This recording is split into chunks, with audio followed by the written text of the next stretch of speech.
Good evening. Welcome to the special meeting of the Livonia Public Schools Board of Education for September 9th, 2015. The purpose of our meeting tonight is to continue our interview process for candidates 3 and 4 that have been selected for interviews for the position of superintendent for Livonia Public Schools. On behalf of the Board of Education, I would like to welcome John Van Wagner to our district. John is currently the superintendent of the Shiawassee ISD, and we're happy to have you with us tonight, John. Thank you very much. I'd like to take just a moment to describe the format of our meeting. The first thing on our agenda this evening will be audience communications, as it is typically with our meetings. Is there any member of the audience who would like to speak before the board this evening? Seeing none, I will go on with the rest of our agenda of our evening. What we'll do this evening is we will be introducing our board members, John, so you can get an understanding of who's at the table with you this evening. The board does take very seriously our obligation to fill the role of the superintendent. That position will be decided by the board members. 7 of us are at the table. Also joining us at the table this evening are our interim superintendent, Dr. Andrea Oquist, and our Director of Human Resources, Dana Winnery. The reason they're at the table with us this evening is our board does not take action without the knowledge of our superintendent, so we would like her here. So she's got a first-hand view of what's going on. And also, we've been very blessed to have Dana Winnery as our administrator in charge of this process for our Board of Education. As I said, our Board of Education takes the diligent responsibility of making this selection carefully, but we are very grateful to have an administrative point person here with us right along the way. I'd also like to recognize in our audience tonight Mike Wilmot and Bill Weber from Michigan Leadership Institute. Our board has employed Michigan Leadership Institute to conduct the search for us, present candidates, and give guidance to the board going through this entire selection process. So those folks are with us this evening also. I'd like to just point out also that even though Andrea Oquist and Dana Winnery are seated at the table with us this evening, the decision will be made by the 7 Board of Education members. The interview tonight may take up to 90 minutes, and questions may be submitted by the audience if time allows near the end of our session together. There will be approximately 25 to 30 questions from the board. What we will do is we will each one of us as board members will take one section or one area of interest and ask probably 3 to 4 questions in that area. So you'll be hearing from each one of us as board members this evening. Toward the end of the interview, we will give you an opportunity to ask questions of our Board of Education and have any kind of a closing statement if you'd like to have one. We will also, as I said, near the end be entertaining questions from the audience as time allows. Dr. Wilmot and Diane Laura, seated next to me, will be keeping us on time this evening should we start to get a little bit lengthy. It happens sometimes, although last night we stayed right on task. If you are in the audience this evening and you would like to submit a question for the candidate, you'll find green slips like this. Mr. Wilmot will be passing some of those out. What we'll do is if you'd like to write a question down, feel free to do so. Near the end of the interview process, Dr. Wilmot will be collecting those and screening those for appropriateness, meaning that making sure that they are legal and they are not duplicates, and they are questions that we may ask of the candidate. Let's see here. I'm going to make sure I've covered all of my tasks. We do very much appreciate input from our staff and from our community. While we are not seeking recommendations on which individual to choose from the community, we are definitely seeking your input on what strengths and or concerns you may have for each candidate. Please keep in mind the issues that we may not use as a basis for our hiring decisions. Those are typically printed on the back or the bottom of our green sheets that you'll see passed around. Let's see here. I'm going to go ahead and begin our questioning this evening. While we have had an opportunity to review your resume, John, the audience has not. Would you briefly review your background and tell us what causes you to be interested in the position of superintendent in Livonia at this point in your career? First of all, thank you very much for the opportunity to be with you tonight, and thank you to the board and the audience as well, staff members that are here. I find this a wonderful opportunity in a great community here in Livonia to be able to meet people and be able to see just the wonderful school community that you do have.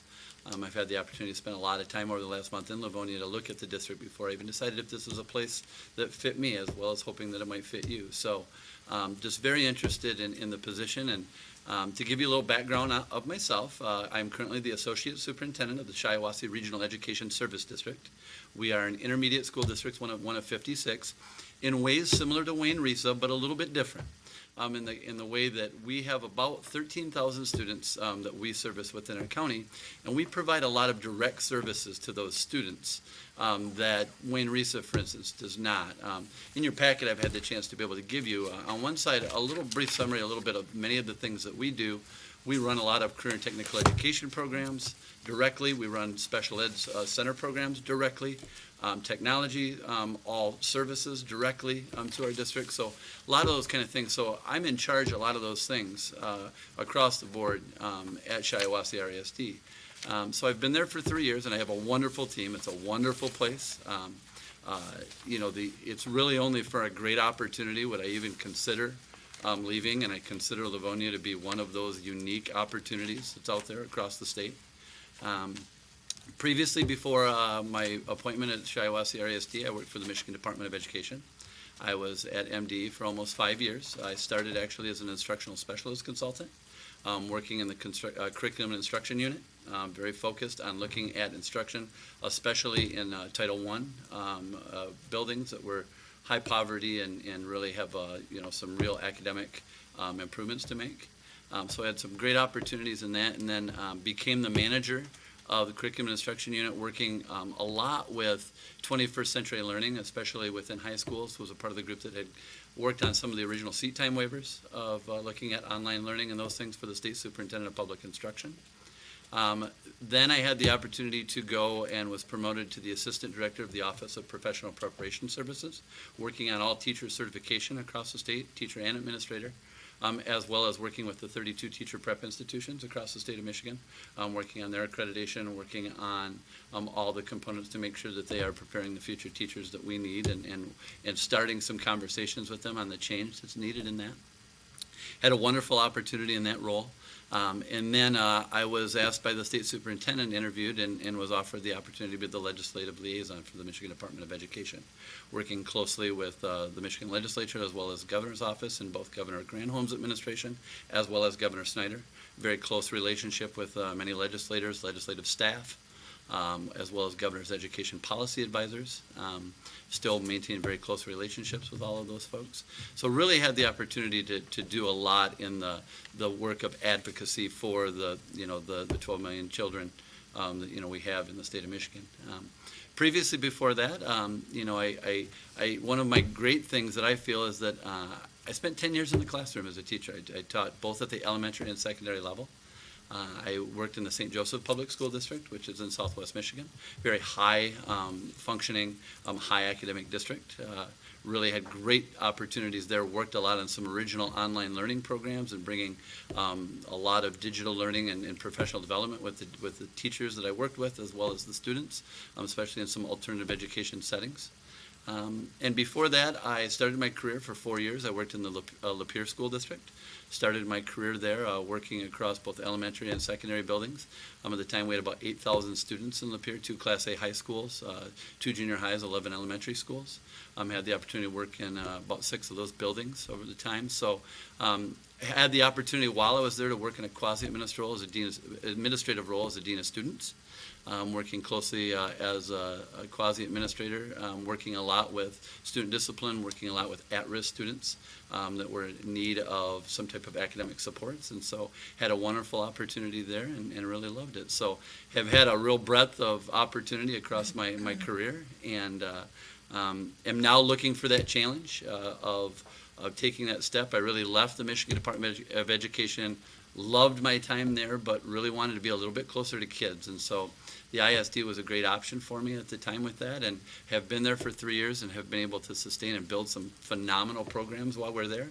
And I'm just ready to take that next jump, but to a place that I feel can really be a leader in the state as a district, and I think the Livonia Public Schools is that place.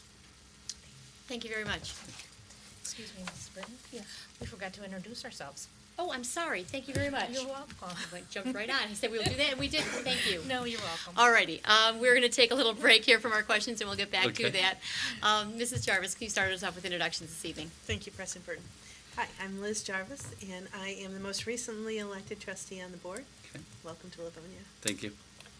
Dan Centers, I've been here about a year and a half, and welcome as well. Hi, Tammy Bonfield. I'm currently the secretary, and I have 2 kids in the district right now. Okay. I'm Colleen Burton. I'm the president of the board, and I've been on the board for about 6 years. Okay. Good evening, Diane Laura, I'm vice president. I've been on the board a total of about 8.5 years. I was on the board for 4.5 in the 90s. Eileen McDonald, this is my 4th year on the board. Hi, I'm Mark Johnson. I'm in my 2nd term on the board. Welcome, John. Andrea Oakwest, interim superintendent. I'm Dana Winnery, Director of Human Resources. Thank you.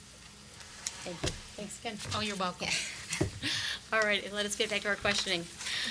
Given what you know about our school district, could you tell us what you believe are the most immediate challenges that we face? Livonia is really Livonia Public Schools is a very high-functioning district in so many ways. Wonderful opportunities for children across the board. It really is a district of choices and so many opportunities that kids have. And I think that, looking across the spectrum of what the biggest challenges that the district is facing is one is sustaining the programs that you have now. Obviously, funding has been a very tough thing that we've gone through over the last few years. And as you all know, you have a foundation of about $8,169 in this next coming school year. And there are many districts, however, that are at the lower funded end of that. And so a lot of times under the 2X formula, districts are getting, such as Livonia, are getting half as much as some of the lower funded districts. So I think finding the challenge of sustaining the programs you have and still moving forward as well and having the ability and the resources to be able to do that, especially when you have students that have great needs. 25% of the students you have are economically disadvantaged in this district.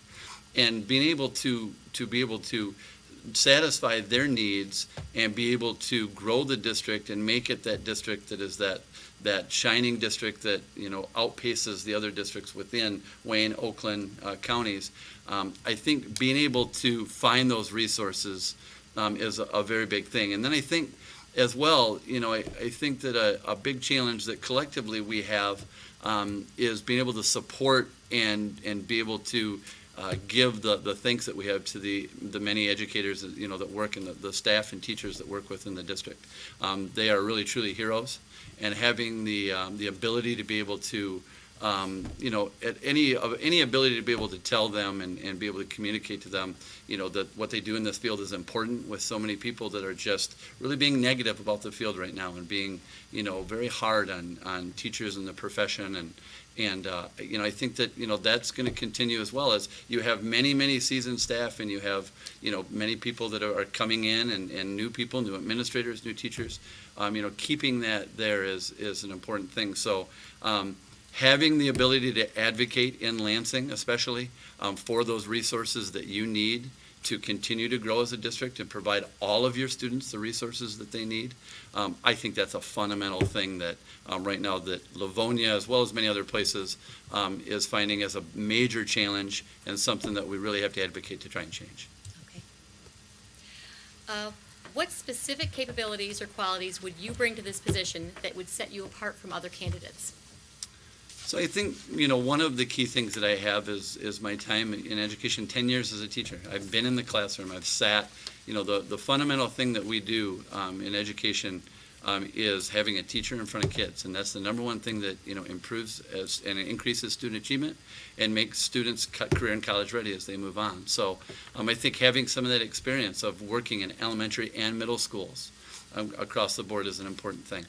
I think the opportunities that I've had working at both the local, county, and state levels of education, I've had the opportunity to see across the board and have experiences across the board to be able to provide insight and the ability to maybe be able to find unique resources that might be available to be able to help our teachers and our administrators do the great job that they do every day, I think are key things.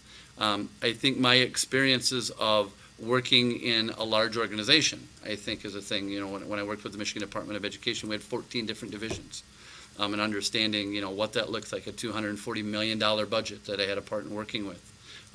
It's those kind of things that I think broad experiences of being able to see across the state the different opportunities that kids have and how those unique things might be able to be, strengthened in Livonia. There are many things that are already great. How can we, take those things even yet to the next level to be able to provide our kids some things maybe they don't have yet. So I think those things, as well as opportunities I've had, such as be a part of the advanced ed accreditation process. One of the things that your district has is all of your buildings have gone through the advanced ed accreditation process, as well as the district. I've had the chance to be a part of multiple quality assurance review teams in that process in my role at the Michigan Department of Education, as well as at Shiawassee RESD. So being able to go through that and understand the outcomes that you have had from that visit and the different required actions and opportunities that you have to grow in that as you're moving forward this district under that accreditation process. I think having some insight into those things are key, as well as I think the opportunities I've had and the unique knowledge that I have of working with technology and online learning.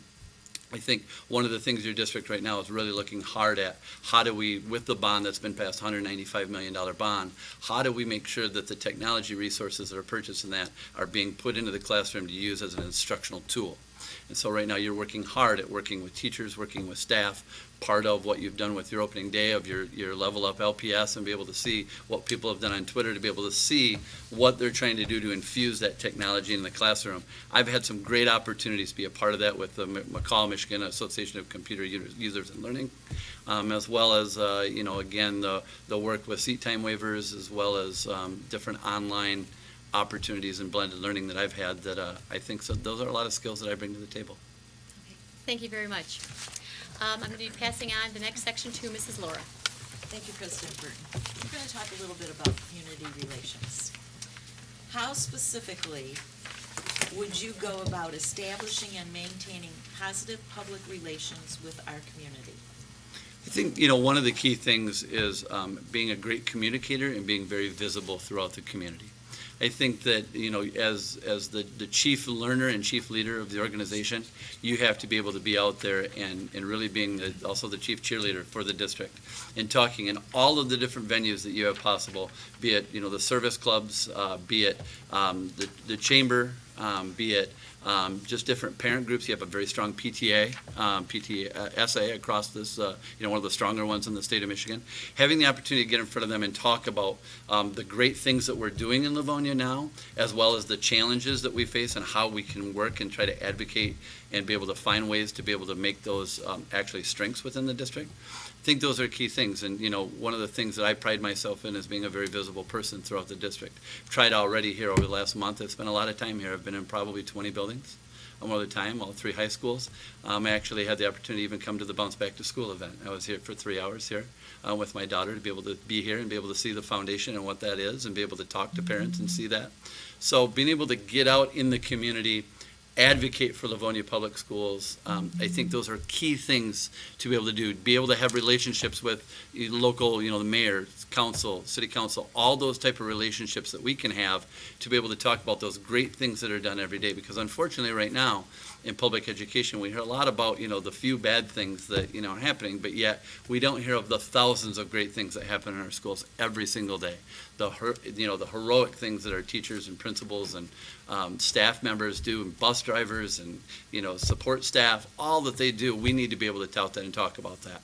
So I think having a really good communications plan and a really, really good advocacy plan, and just being out there, outgoing, being at football games, being at art events, being at some of the theater productions, those kind of things, those are key things that you have to have out of your leader, and I think being in the community and doing those are really important. Could you share with us ways in which you have accomplished successful communication within the community regarding problems or accomplishments? So, I often, so the unique thing that I have is that I have 8 different communities that I serve in my role. So getting around to those 8 is a unique challenge, but something that I do, and I do well. I'm often at board meetings of all the different constituencies. I'm often at staff meetings of different, buildings across our district. I'm often a member of our Chamber AM. They start at 7 a.m. at Big Boy. and there to talk about, I get 2 minutes and 2 minutes only, and I'm there just about every month to be able to talk about some aspect of the great things that are happening in the districts across our RASD. I've had the opportunity to talk to all of our service clubs and do presentations. And I do a lot of data presentations to talk about the realities of what we have. We have a large amount of poverty in our county. You know, we have many of our buildings are 60%, 70% free and reduced lunch at this point, which has really been a transition over time, really flip-flop. Really we're about 25, 30% as much as 10 years ago. So having that conversation and providing some data to them, for instance, talking about, we had some of the lowest dual enrollment and college-going numbers across the state of Michigan 3 years ago when I walked in. So we started to begin to have a community conversation about trying to bring employers and trying to bring different people in with economic development. How do we do that when we don't have an educated workforce here in the community to be able to do that? So being able to talk about our ACT scores, being able to talk about our third grade reading levels, and being able to talk throughout the communities about what that truly looks like from a data standpoint, without even talking about, you know, what are the realities of trying to fix those things, what are those things, but just to let people know what those are. I think those are important things in your community to sit and talk about, as well as the fiscal challenges that we have. You know, our community needs to know, you know, they hear different things that, oh, you know, they get plenty of money, this, give them the realities of what we face and the type of costs that we have, so they can really understand, and so when you have a conversation that, you know, they can sit and talk and know that this is the truth, and our schools do need resources, and maybe when they talk to legislators and others, they can advocate for that. You may have covered the answer to this question, but I'll ask it anyway, Okay. and maybe you want to add something or go on a different tangent. What are some examples of community activities in which you have been an active participant and/or provided leadership, and in which way, and what ways did that benefit? So I do a lot of different activities, especially you know, some recent ones.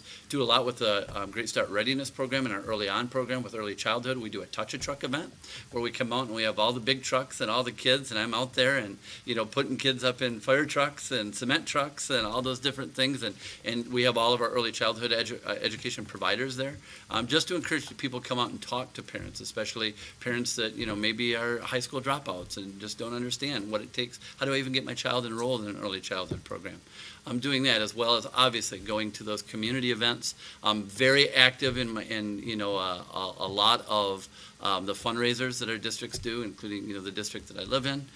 You know, being a part of the foundation, being a part of the events of the PTSA in my community are a big thing. We do a great 5K race for Ralia, you know, that I attempt to run in. And you know, it's a great fundraiser that we do, and I've had the opportunity, like I said, here in Livonia, to be able to even witness some of those and be able to see different things that, you know, are done with that, and as well as a couple of key things that I try to do is try and meet often with different groups that have fundraising abilities, so such as our community foundations. We have both public and private. I'm very close-knit with our community foundation. In your packet actually is one of a $25,000 grant we recently wrote together to be able to get some money to be able to show college access opportunities for students. So really working and being at those events, being at board meetings, may not even be on the agenda, but to be visible, to be able to show the community members that, you know, as the RASD, we're there to support. Those are key things. You led me right into my last question. Describe your experiences dealing with community foundations. What role do you see an educational foundation playing in a public school district today? You know, I think it's key. Obviously, every single dime that we can find to be able to advocate, to use, to be able to support our children is a key thing. There are just simply not enough resources. And, you know, there's multiple ways to try and advocate those. Obviously, the public dollar sector and working, you know, from a legislative liaison and that advocacy and lobbying standpoint, but as well as working, you know, especially closely with the business community and you know, with your foundation. I know here in Livonia you do some great things with, you know, from buying a car at different auto dealers that, you know, the foundation gets some money, as well as obviously the bounce event. You know, pizza places opening up and getting money from those. Anything that we can do to provide additional resources, especially that go directly into the classroom, are key. You know, we've done a lot. Many of our districts had really, really poor technology. You know, and what we've tried to do as online testing has come about, when we had the M-Track study that actually went through and looked at the readiness of technology, we had some buildings that did not have a single computer that were able to use for online testing. we've been able to really take some money and work and do every event you can imagine, minus bake sales, but they're back on the table now, to be able to, use our community foundations to provide those things to our teachers. And we do a lot in our communities, in our districts, of trying to find, grant opportunities for our teachers that come up with some great ideas to do some neat things. We've done some things with elementary robotics. We've done those things. And so finding those resources in the community, and our community foundations and the school foundations are really key players in helping that, because they're more than willing, so many people, to help out. But I think it's important to them to see the real fruits of their labor, to end up right in the classroom and be able to point to that. And so, I've had the opportunity to see a lot of the awards that were given to the teachers here in Livonia online, and there's some neat opportunities that those folks are going. So being there as the superintendent, the key leader, to be able to, be there, show support both financially, but also encouraging other people and showing that you're out here supporting it, are key things. And I really think that as we move forward, we're still going to need resources, and everything that we can get from our community foundations and our public school foundations, they're really key. Thank you. And Mr. Johnson will be asking the next set of questions. Thank you, Mrs. Lar. You're welcome. John, what do you feel the superintendent's role is in influencing county and state political processes impacting K-12 education, and how have you been involved in those processes? I think it's very, very important. As I look at what you've had here, Dr. Lipo is obviously a very high-performing superintendent, especially in this aspect. I've had the chance to witness him in that arena, and what that is, and you really, especially in a district this size and with the resources you need somebody that is at the table advocating for Livonia Public Schools day in and day out. So at the county level, because it's important, because while, even with Dr. Lipa now at Wayne Risa, there are different districts that have different needs and different places they're at. And so it's going to be important to advocate at the county level for the needs that Livonia has, which may be different than a different district. It's just, for instance, very different than what's happening right now in Detroit Public Schools. Very different aspects in that. So I think having the advocacy abilities in that, and then at the state level, obviously, I wanted to say about $133 million of your $144 million budget, somewhere in there, $130 million comes directly from those state resources. And so you have to have somebody there, that is advocating when the state budget is going through, obviously, when the governor's proposal goes through originally, the boilerplate, when the Senate and the House are going through and having those debates in the committees, in the House and Senate appropriations committees. What do those look like? What are you doing to say, Livonia, we understand that there are districts that are lower than us, but at the same point we have, increasing costs, increasing needs, increasing retirement costs. We need resources still too. And the reality is that in order for us to provide the quality education we have and historically have, we have to continue to be able to provide those things. And, the dollars are just short in that aspect. So I think having the ability and the knowledge to be able to go in and advocate, working with your, a lobbyist or a lobbyist group that, you obviously work with Kelly Cawthorn in that aspect. So having the ability to do that is key, and including at the federal level as we sit and look at, special education costs and title funds that come through, as we look at what's the ability to be able to have some of those, as well as the flexibility we need to be able to provide, that funding and use it for the things that we need to make sure our students are well taken care of. So it's really a key thing as well, that from the policy standpoint, as we sit and look at all the testing that's being done right now, and be able to say, from the standpoint for Livonia Public Schools and the teachers and students, that, we need the right levels of that. We don't need so much testing that is taken away from the actual classroom time that teachers have with kids. And so I have a great background in that. I have an extensive resume in the area of that legislative advocacy. And as superintendent, I would be at the forefront of being there at every moment. Lame duck, December 27th, when a lot of those things are going, to make sure that Livonia Public Schools' voice is heard, and so that everybody on the governor's staff as well as the legislative staff understand what we're advocating for and where we're from. Thank you. Next, what do you think is the most important educational policy challenge facing districts like ours today, either at the state or federal level? And I'll kind of take both. I mean, obviously from the federal level, the current rewrite of the ESEA, the Education and Secondary Elementary Act is really key. What's been known as No Child Left Behind. That's really changing, and the flexibility and what that may, as far as how our teachers are evaluated, how much of that, is matters, because that directly goes to state policy. As far as how the state gets their federal money is directly dictated from the federal government, so that kind of goes downhill to the local districts based on what those are. So for instance, we're working right now under a waiver from the Secretary of Education on those things to decide, how about we go right now. For instance, there's kind of a 3-year moratorium right now. You have 5 focus schools in this district. And so right now we know that, there's not going to be any new focus schools or priority schools for that matter that are going to be identified. And that's a part of that federal, but that's subject to change. And the Congress and the U.S. Senate are getting closer to a reauthorization of ESEA. So that's an important from the federal level. From the state level, I believe that having the resources and the financial components that we need to be able to run our operations is a key component. And right now, as of today, it was DTMB awarded the cost analysis study to a firm to take a look at what the adequacy of actually adequately funding a school district and a child should be in the state of Michigan.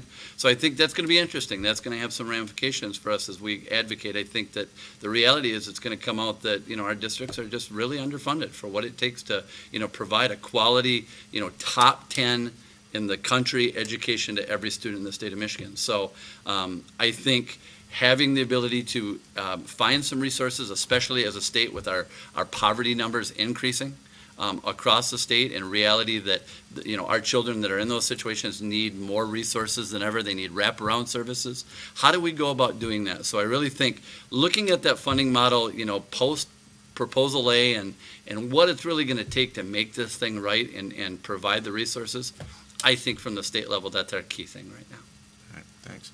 Last question I have.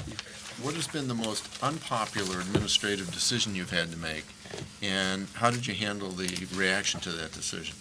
So 2 years ago in Shiawassee RSD, we had it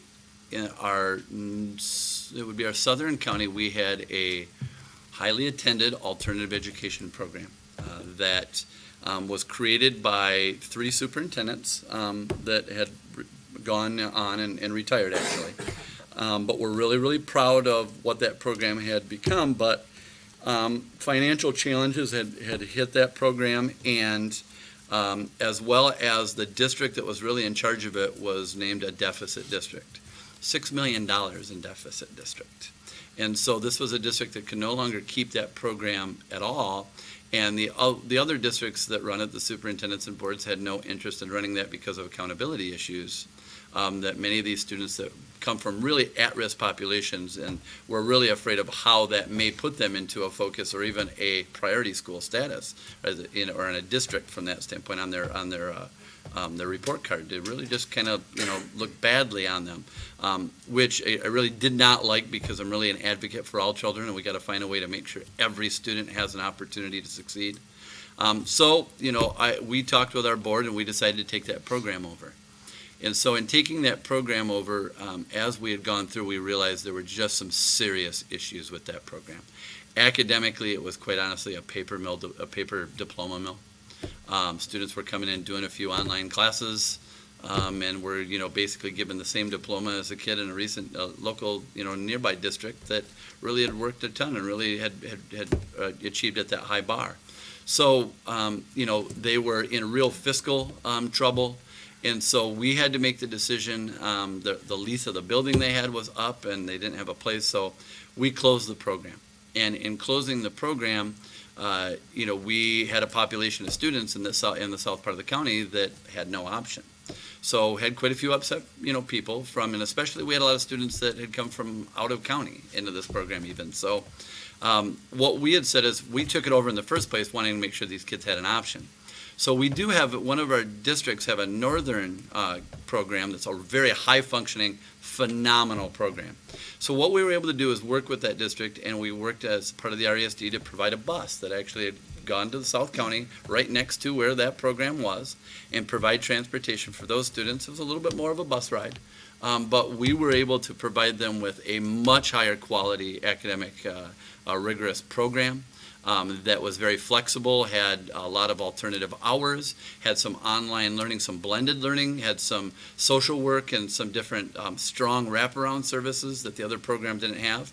And in the end, majority of our folks were really, really happy with it. And in the end, came to us and said, we just didn't even realize that program existed and that it was so much stronger really than the other one that we thought really was the only option for our students. So hard when you have a couple of retired superintendents, very popular in their communities. It was their pet project. And they are coming to the board. They are going to the local communities and saying how the RESD was shutting this down and we didn't believe in all kids and all that aspect. So, in a lot of those, it was contentious, but it was the right thing to do for kids. And that's the key bar that I think that as I make decisions from an administrative standpoint and work collaboratively with, the different people that I work with, we say, is this the best thing for kids? And we believe in the end we did the best thing for kids, and we support and feel good about that decision. Thank you. I'm going to hand you off now to Mr. Centers. We're going to talk about leadership attributes. Okay. Could you describe your typical style of leading, and then talk about situations in which you might vary from that style? Yeah. So, I really believe I'm a very transformational leader, very collaborative in nature. Really like to work with people and get different thoughts, things that maybe in times I don't even necessarily at the beginning agree with. I believe, one of the key things I've really tried to work on over the last few years is trying to listen for understanding versus listen for debate. It's a really key thing to sit with that leadership attribute to try and say, let me listen to what this person has to say. And while maybe I don't totally agree with it, maybe there's a common ground that I just have to say, that's a great point. That's a great thing that we have to consider as we move forward with that. So really, really try hard to work with that. And I really believe in, first of all, hiring great people and working with great people. And I work with phenomenal people in Shiawassee County. And doing so, I really like to, I try to really not micromanage. I have multiple aspects of my job, many different areas of things that we provide that I'm in charge of, multiple direct reports that I have, and so I don't micromanage. We hire people and great people, and we expect them to do their job and lead and be the best in the state at their job. And so it's really an important aspect to me that, we, A, have strong people, and B, that I do that. At the same point, really important in that aspect of leadership, I really believe in strong project management. To sit and talk about and have updates and know what was our end goal and backwards plan. Just like in the classroom, as we look at understanding by design and look at, what do we have with the end in mind and backwards plan. And really try and work with the people that I have from a leadership standpoint. Let's say, where do we want to get? But let's back up and how do we get there in that aspect. And then, there are the times that you do have those tough decisions as the leader to kind of say, multiple viewpoints, multiple ways and directions that we have to go possibly. Where there's only limited resources, and to say, this is the direction and the vision that as we talk through with the board. I'm a really big believer in when we make decisions that I want to have conversations with the board when I can, and be able to say, this is the vision and with the limited resources we have, this is the direction we're going to go. Sometimes it's maybe against staff recommendations, but I'm going to listen and I'm going to let them understand and explain, give them, an understanding and explanation of what that is. But there will be times, and then there will be point blank some emergency situations in which, as the leader, it's going to be an expectation, you're going to make a decision, and you're going to make it with the best information and knowledge you have. But as the leader of a district, that is something you are going to have to do, and you have to understand that's a part of the job. So I think, listening and having great people and letting them do their job's key. But making those tough choices when, the buck stops here from that standpoint. And as the only employee of the board in that aspect, that's what you would be hiring me to do, to sometimes make those decisions and then, share that information with you so you know what the decision was. Great. Thank you. Please describe your leadership experience working with diverse constituents, ethnically, socially, and/or economically. Really, I'll take it right back, my opportunity to work in the St. Joseph Public School District.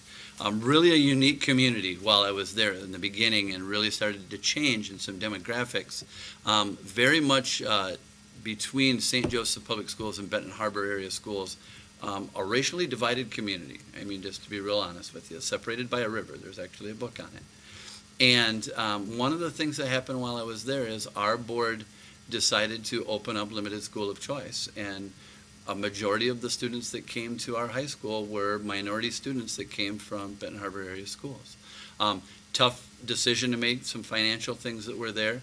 But really, I thought, as a teacher, I had the opportunity, especially doing some things with online learning, some things, I had the chance to work with a lot of those students, and it just totally enhanced our educational experience.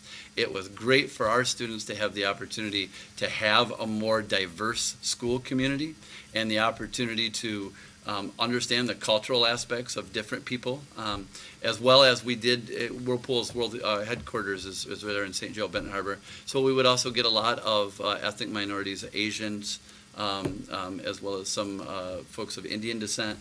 So had some great opportunities, in the beginnings there of really changing of a school district.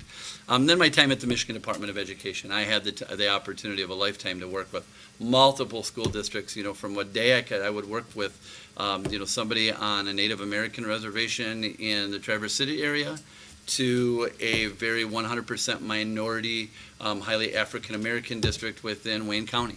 And so I had the opportunity to go into a lot of the buildings, work in Title I programs, work in a lot of priority schools, and be able to meet some fantastic people, especially here in Wayne County, and be able to talk about the challenges and understand the cultural awareness and cultural uniqueness that they brought to the table as minorities, and really enjoyed that. And I've really embraced that myself, and really have met many members. I'm near Michigan State's University's campus, and so have embraced and worked a lot with the Confucius Institute and a lot of Mandarin, have taken a little bit of it myself.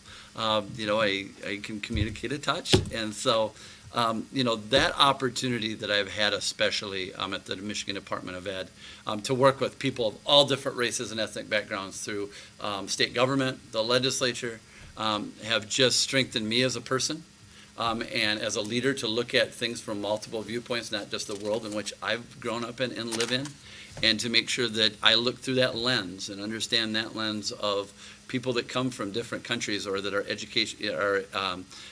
English language learners, or all of those aspects, and how I go about that from my thoughts educationally, how we provide services and a quality education to every student that walks through our door.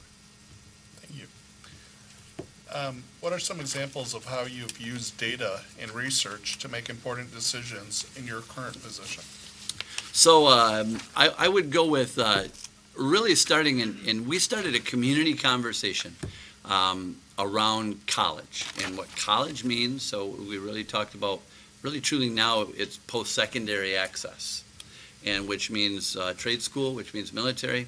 But really, and I alluded a little bit to it earlier, we just wanted to talk about, everybody kind of said, we don't really know. We don't know how many of our kids go to college. We don't know those things. So we really started to take a hard look at, we had the opportunity to get our national clearinghouse data, which actually tells us from the federal government every single kid that we can put into the system of after high school, essentially, what type of post-secondary outcome they have. Have they gone to community college? Have they gone to a private? We can get that data.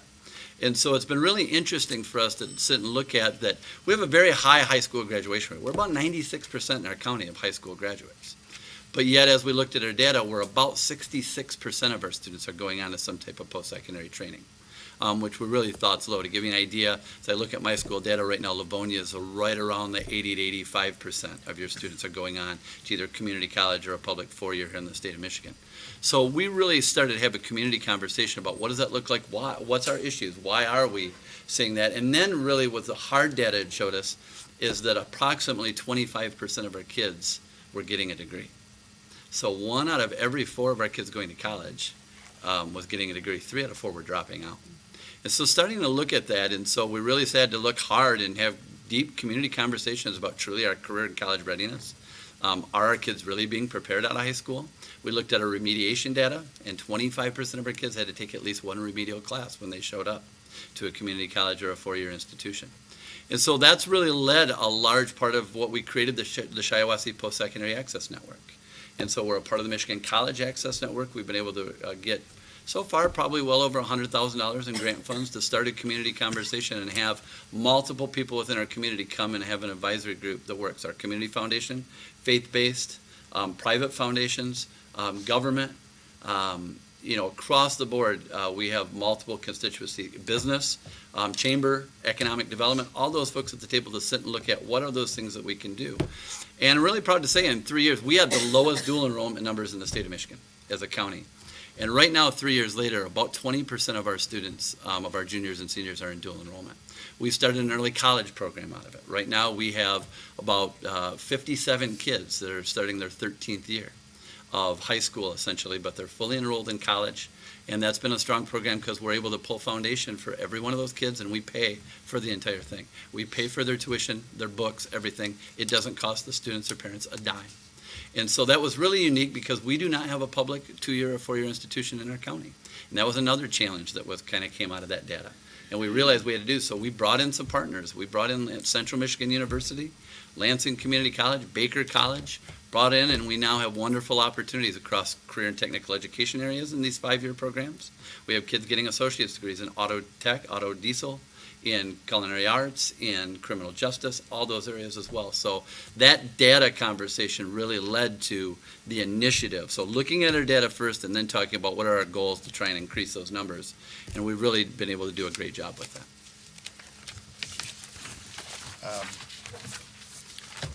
What are the key practices needed to establish and maintain a good working relationship with the board, parents, and members of the local business community? Well, I think, first to really talk about the board and in the community as a whole, I think a key thing is communication across the board. Communication with board members, between the superintendent and the board and board members individually, as well as communication to the community, any ways that we can do that, and really have a clear communication plan about how you're going to do that, I think is important. I think transparency is a really big thing. We have some school districts right now that are having some serious issues because transparency has not been there. It's one of the things that I find, across this district as I look online. I've done a lot of research to look at the transparency, that right down to the transparency, icon on the web page too. But just talking about, all the challenges and all those things, and looking at the educational outcome data, all those things that are out there. I think having high integrity throughout the community is a key thing. You need a superintendent and a board that goes out and portrays a real professional atmosphere and does everything ethically and in the best interest of the students. This is the public school district, and it's important that you maintain that, and then you have that ability for the district to be able to see, and without any hiding, without any aspects of thinking there's some wrongdoing or something like that. I think that those are key things. You'd mentioned the board and the community and parents as well, you had said. Yeah. So I think meeting with, having the opportunity to have parents, have parent coffees, have all those type of opportunities, and I really believe in having as a superintendent a very open door policy. What can we do to be able to let people know that as a board and as a superintendent, very open to listening to them, want them to understand this is their public school district and we are servant leaders in that aspect. How do we make sure that happens? At the same point, making sure that that chain of command happens as well. That, if there's an issue with the student, a parent has with their student, that it's addressed with the teacher first, and that the administrator of that building gets the opportunity to resolve that. I'm not going to come to that point with an open door policy to listen, but not to micromanage the people that are day-to-day in those operations as well. It's a key balance that you have to have with that, and same with board members. I think it's good to listen to concerns, know all those things at the same aspect, and when you hear something in that aspect, to let the superintendent know as your single employee, and then let the superintendent, put that down to the administrative team and make sure that it gets down to that level, that we can get it as close as we can between student, teacher, and parent are key things to make sure happen. Thank you. Thank you. Ms. McDonald will now address the rest of the questions, or the next My section. set. Okay. Yeah, there we go. Thank you. Welcome again, John. Thank you. for being here. I get to cover instruction and curriculum, And my first question is, please give us examples of educational change or reform that you've initiated that improved success for all students. So one of the things that's a real key initiative, when I walked into our ESD, our board and superintendent, which was new, we really sat down and looked at the strategic planning process. We are really big on having a very solid plan of what we're going to put our resources towards. We have limited resources, and so we have to be very specific in how we're going to do that. And we worked with the board, and the board really set policy and looking at a vision on 3 areas. First was early childhood education, making sure we had strong programming, because we know that, with everything, especially even legislatively right now, every student, we need to make sure that they come to school ready to learn. In kindergarten, so that birth to 3, birth to 4 aspect, that's there. Working with our ASD, working with the GSRP program, Great Start Readiness program, as well as early on for students with special needs that we can identify early. Our second thing was really looking at what we call an MTSS, a multi-tiered system of support program. You maybe heard of RTI, a response to intervention. We look at it a little bit more globally than just RTI. And I'll talk a lot about that aspect here in a second. Then our third was that secondary options aspect of providing our kids multiple opportunities in global education. We have International Baccalaureate program. We have our early college, our dual enrollment, strong AP programs. All those kind of aspects we wanted to make sure we needed to strengthen. Career and technical education, we need to do a better job. So from that student achievement, one of the key things that we've tried to do is build this multi-tiered system of support with all of our buildings. And the key thing that leads to that is data. So one of the key things that 3 years ago, we adopted a program called Illuminate DNA, which is a data warehouse system. We were the first in the state of Michigan to adopt it. Wayne County has since just recently adopted it. And what we do is we, as the ISD, we are strong in making sure that we have the ability to put all the data that we can in there, as well as teachers individually have the ability to put their data in there to be able to put some of those small summative assessments, some of those initial screeners, early literacy. We're able to put behavior in there in that system. And so really looking at what are those things for a teacher to have instant access to be able to look at, is a student progress monitoring, looking at progress monitoring, is a student on track grade level for reading? Is a student, in fact, on grade level for math expectations? So we've really, really tried hard to build that data system and be able to bring our teachers in more strong into professional learning and really looking at professional learning communities, especially around data. We, as the ISD, it's nothing for us to have 150, 160 teachers coming in working in that school improvement a component of that multi-tiered system of support to look at what we call Tier 1 intervention. So really look at quality, good instruction, first of all. Is every kid getting great quality instruction in the areas within our curriculum?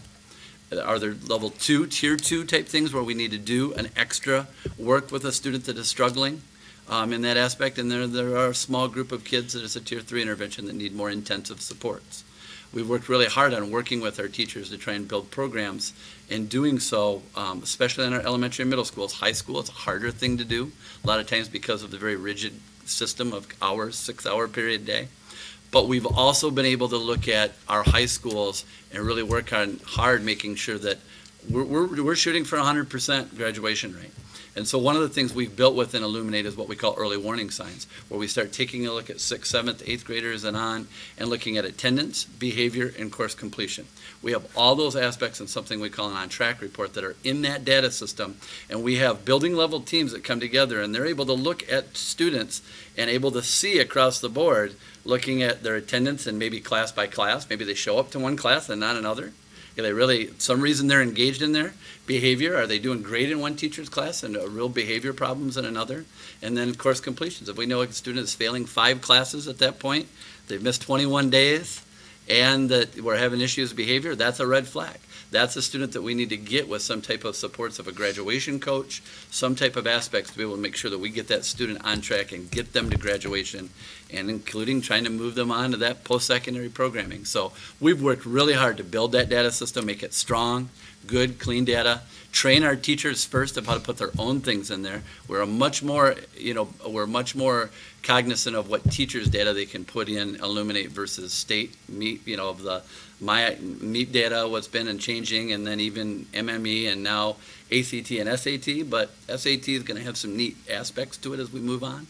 But we've built that MTSS system, worked with our districts to outline what that looks like, and I'm really proud to say it's really starting to take off. You know, it's amazing when we have early warning signs, and we have every high school and middle school has a team there, and really looking at their kids and sitting and going, wow, I didn't realize this kid is, you know, progressing and not, you know, now they're on track to graduate when a year ago they were really at risk of dropping out. So key thing that we've really tried to build across our county. Great, thank you. All right. Excuse me as I flip the page You're here. fine. Please describe your experience in dealing with both low incident and high incident special education students. Yeah, so, you know, that's a key thing that's really a key component different between the RESD RISA that I work at versus Wayne RISA, that we have countywide programs, much like you have here, for low incident students. So, for instance, we run a moderately cognitively impaired program for all 8 of our districts. We run a severely emotionally impaired program for our students. We also have some students that split time between the classroom, traditional classroom, and then that program. We really like the idea to have every kid that we can to be as inclusive in the traditional general education atmosphere as we can.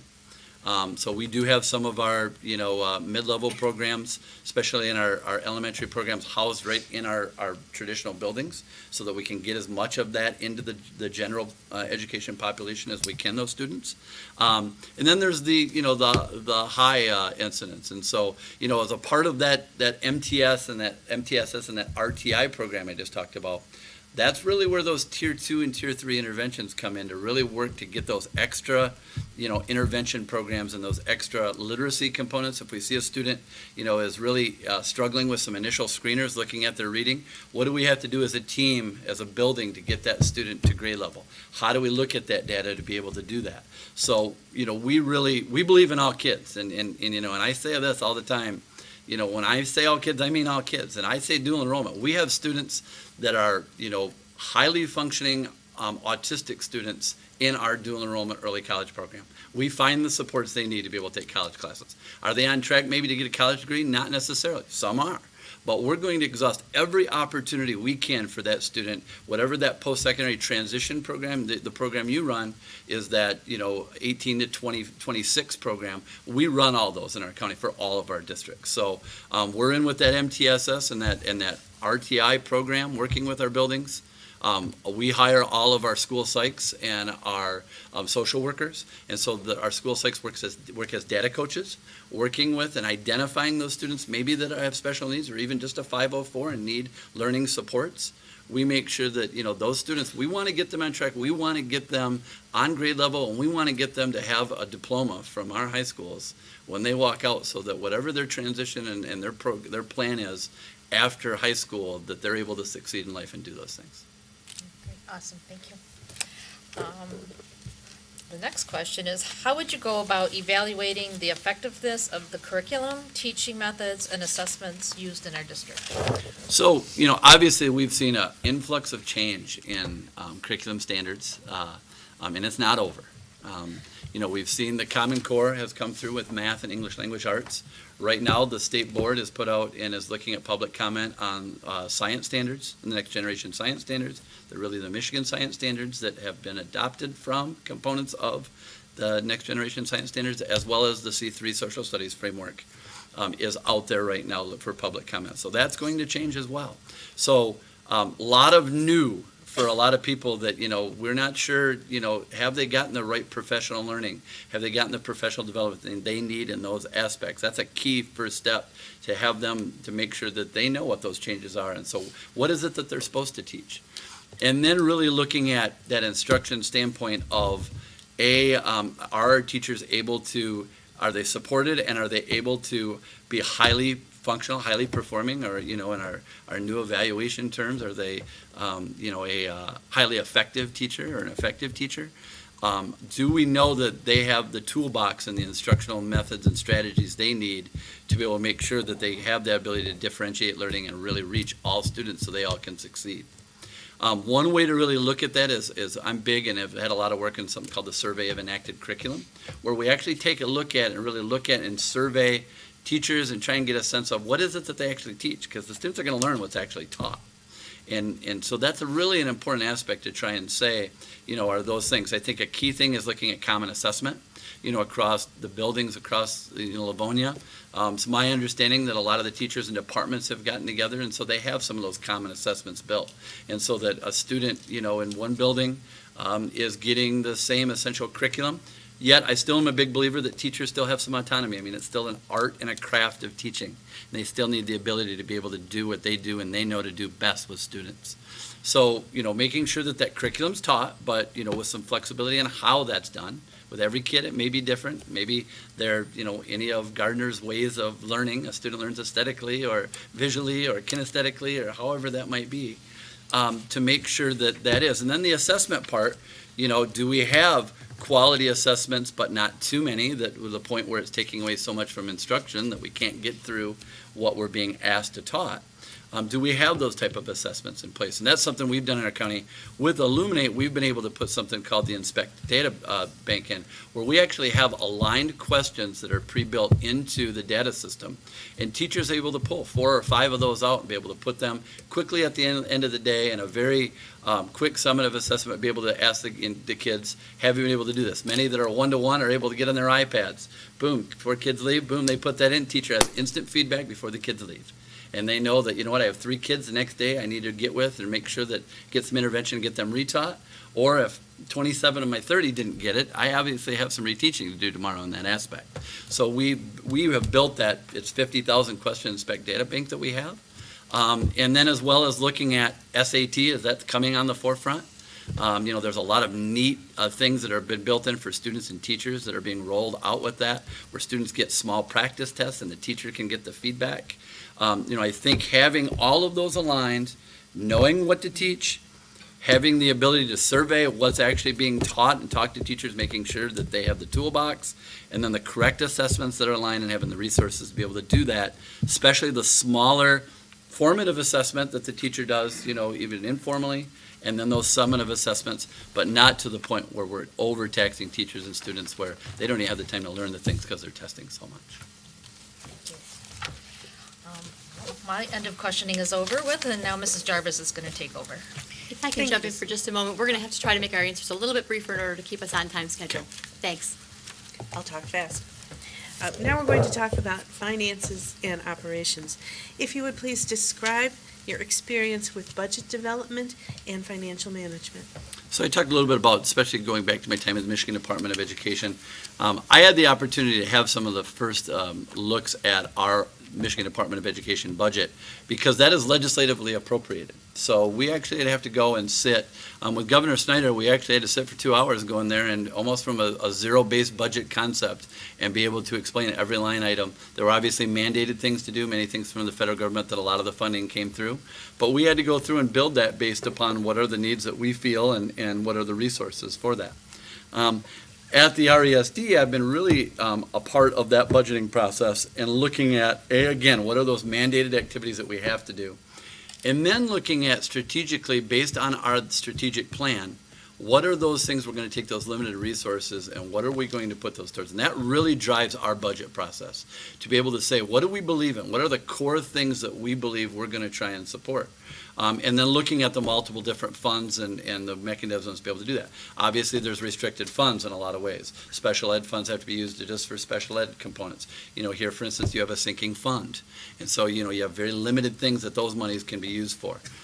General fund aspects, you obviously have very specific needs in that aspect. And so, as an organization in the RESD, I sit with our administrative team, our business director, our superintendent. We sit down and we build that budget, sit down, go through it with the board, and we also have to put it out to the community, and we have to have every one of our local boards go through that process, explain it to them, show them why we believe rationally, why those things are. We look hard right now at our data, looking at that Illuminate data, as well as we use Munitrex, there's Munitrex and IDEX are 2 programs that are out there across the state right now that look at that academic return on investment. Are we getting our best bang for our buck? And so we really try and look at that, and as we build that budget from year to year, what are the resources we have? Do we have any new grants that we have for that? Do we have any grants that are leaving us that we have to back out in that aspect? And really try hard to And, obviously not overspend. We cannot deficit spend. We've been fortunate that we do have a decent-sized fund balance right now, and right now, that's a huge issue, obviously, with the state legislature of the new early warning signs.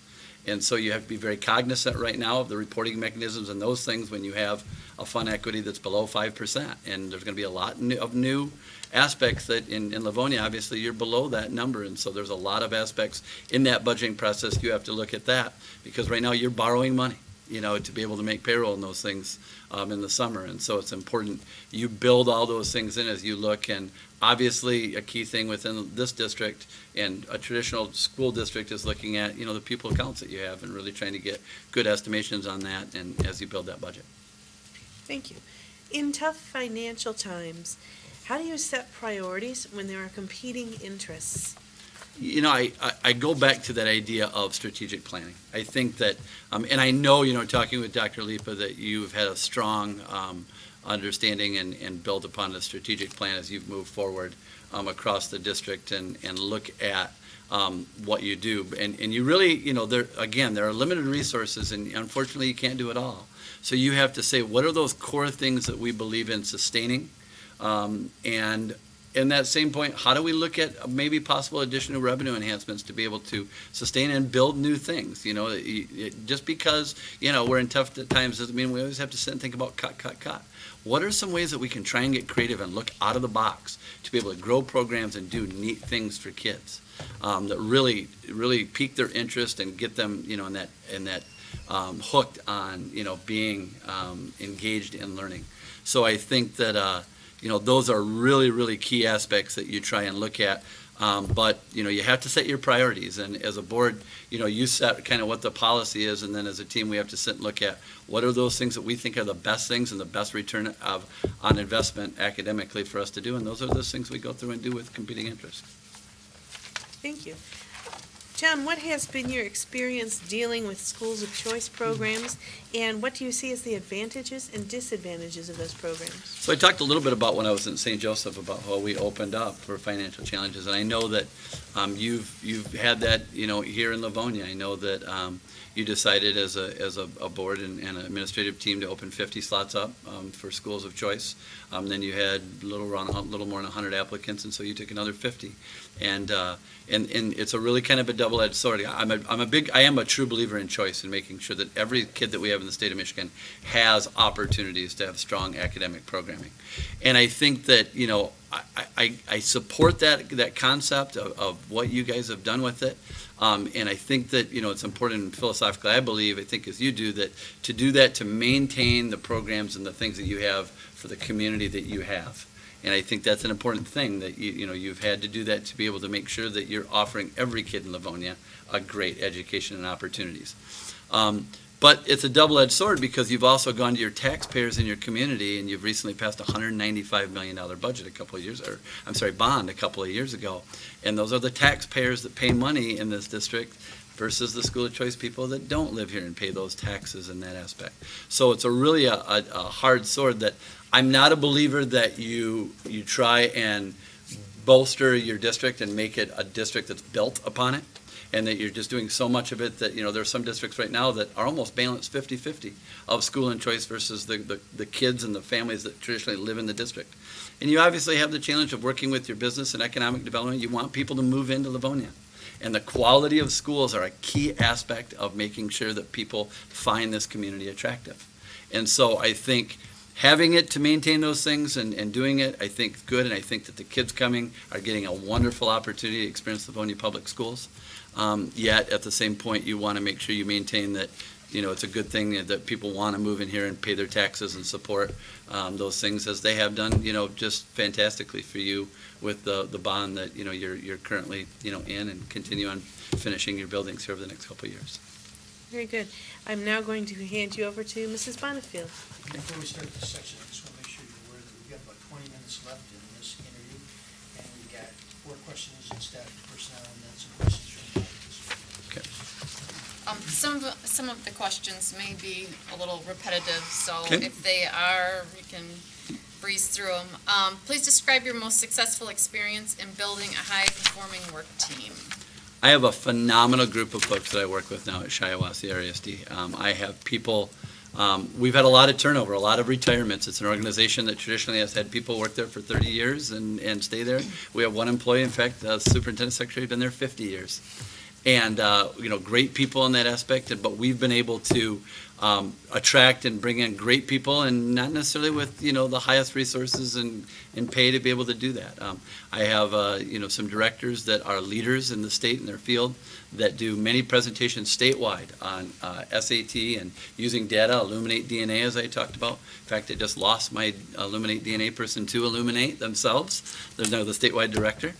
So been able to build, as a leadership group, and I think in my collaborative nature and giving people the autonomy to do what they do and do what they do best are key things that I've been able to do in that. But I believe in, first of all, hiring great people. If we're going to interview and we don't have a person that is just absolutely what I feel a person that can lead in the state, I'm going to repost it. We only hire great people, and so far we have phenomenal people. And so I think, having those people and not micromanaging them and giving them the opportunity to lead are key aspects of that. Okay. How would the presidents of the various unions in the most recent district describe you? So, we're unique in that aspect that we don't, have a lot in that. We do have a couple of bargaining groups, and I work mainly right now with our support staff group. I think that they would say I'm very collaborative and a very understanding person. I think I'm very fair and very transparent. I feel that they would say that I try and be a great communicator with them. To be able to explain them the situation. I meet with their group once a month to do a brown bag lunch, to just sit and talk about, and have that open door policy to kind of ask questions on what type of things they have. And then I would say in my previous experiences, I've had great opportunities, especially as a teacher. I had the chance to sit on the other side of the table as a teacher, and I had the chance, I led as the person that worked on our insurance part of the bargaining when I was in St. Joe. So really worked, and we had to make some hard choices in that. So I've sat and have that understanding from the teacher's side, a part of the Education Association, and what that looks like and what that means for families and teachers in that aspect. So again, I think that they would say I'm a great person. I'm a person that's fun, but I'm a person that's serious, and I would say that they would say that I always have the best interest of children in mind and appreciate what they do on a day in and day out basis. Okay. And what is your philosophy regarding effective professional development for teachers and principals? What role should professional learning communities play, if any? Yep, key aspects, and it's one of the key things as the RESD that we do. We provide tons of professional development and professional learning communities. We're doing a lot right now in technology. Took a group of 30 teachers to the McCall conference this year and gave them 3 days of just getting in technology embedded in classrooms, and I know you're working hard on that right now. I've had the chance to review your advanced ed accreditation process and looked at your recommendations. One of the key recommendations that you have by 2016 is to build some of those professional learning community opportunities for teachers and staff. The second finding was especially building some supports in the areas of data and making sure they have the ability to understand what data looks like and how that works. While it wasn't a finding, the recommendation from the team also was, while you have these great resources now at the bond with technology, that teachers have the ability, and given and staff the ability to learn how to use those, not just for the sake of having technology, but use those as an instructional tool. That's key things that I have experience in across my time at the Michigan Department of Ed, and as a teacher, and especially now in my role. That's a key function of what we do day in and day out with the buildings across my districts. And we really believe on instructional coaching model. I have people, we don't do a lot of sit and get 300 people in a room PD anymore. We really try and get in the buildings, work with folks, get with instructional coaching with people that really have a craft in that area, and making sure we're giving them the things in their toolbox to be able to do what they do great day in and day out in front of students. Okay. And last question, in your most recent administrative position, how much time do you spend in the schools in the community, and how have you engaged classrooms? I'm in a ton. I'm all over in buildings, seeing, recently I go in, we were able to purchase some 3D printers, and so we have a maker kind of concept going in some of our buildings. And so I'm in there checking out and seeing what things the kids make, and some of them even started businesses on the side making Monopoly pieces and all sorts of things.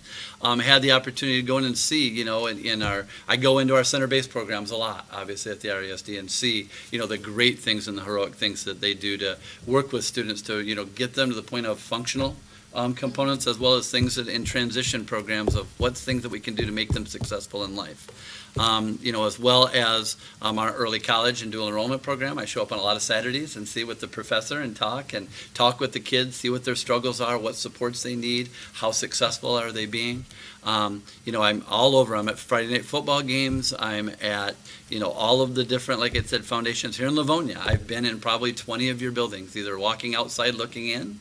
I've been to all 3 high schools. I saw, Franklin tore up. I was here for the bouncy event. I walked through. I saw Franklin when I went in the gym. They're stacked up with this construction equipment. I've been to Churchill. I've been to seen the elementaries that have been completed. Some I was here Saturday when contractors were in doing punch lists, finish things up. So I'm in my buildings a ton, talking with teachers, talking with my principals. I meet with all of our principals across the county in 9 high schools. I think 16 elementary buildings once a month, meet with every one of them together as a group to collaboratively talk about, as a professional learning community, what are those resources they need. We have a lot of new ones, and what can we do to support them in the aspects of what they do for kids on a day in and day out basis to make sure that they have every opportunity to succeed. Thank you very much. And now we're back to Mrs. Burton. Thank you. You've had a lot of questions from us. Do you have any questions that you would like to ask to our Board of Education? I do, and 2 key. The first I'm going to say is you have had outstanding leadership in this district. Dr. Lipa is respected well amongst his peers. I had the chance to see him today. I was at the MASA legislative meeting today and saw him and listened to him and talking and advocating upon Livonia and now all of Wayne County. What are you looking for from the next leader, similarly to Randy? As well as if Randy was here, or even now this next leader, what's the next step you're looking for your leader to take you as a district as far as what your expectations are? So I hear you saying that you're looking for, what are we looking for in a leader, and what is the next step you'd like the leader to take? Am I understanding your question correctly? And if Randy was here or not even, what was that next thing? What is the expectation for this district to rise to? Okay, board members who would like to jump in. Mrs. Bonnefield. I think one of my big concerns is, and you touched on it quite a bit, is where are we going to be in 10 years? What is public education going to look like in 10 years? Is it, going to be bricks and mortar? Is it going to be online education? You touched a lot on dual enrollment, and big thing right now is the trades and post-secondary education. It's not about every kid going to college. And we're set in such a mind frame, and I think our schools are set up that way. I think the curriculum expectations are set up that way, and I think we turn a lot of kids off from education. So I really am looking for someone who's going to take us to that next level, who's going to help us, get to every one of those kids and give them a positive experience. So when they leave with a career or with a plan to move forward, and that we haven't, beat them down so much because, it's distressing to them when they can't be successful at something, and there's probably something that they're really, really good at. I'm very interested in. But we don't necessarily offer that, and so that's sort of where I'm going in the future.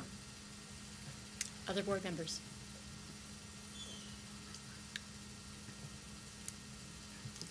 Mr. Centers, you look like you're going to say something or not? I think, Okay. we're very concerned about the budgetary challenges that we have, and we want to maintain the programs we have. We want to take care of the employees that we have. We want it all. And it creates a challenge, and we all work very hard trying to accomplish that. Dr. Lipa did our cabinet, and all of our staff does that, the board does. But it creates a lot of, challenges. But we have lofty goals for ourselves. We have lofty goals for our staff. And we want to move forward as a district academically in every aspect despite the challenges we face with enrollment and funding that's flat or declining, depending on how you look at it. Other board members? Mr. Johnson? Thank you, President Byrd. Unfortunately, we've been spoiled. Because we had a superintendent that really did it all. And one of the things that we're dealing with, and everybody across the state is dealing with declining enrollment. And I think, aside from some of the other things, I think Mrs. Bonifield hit on some pretty important aspects, but I'm looking for someone who can understand that. And why are we losing them? I know some you just can't stop the movement out of state, but are they going somewhere else? Sure.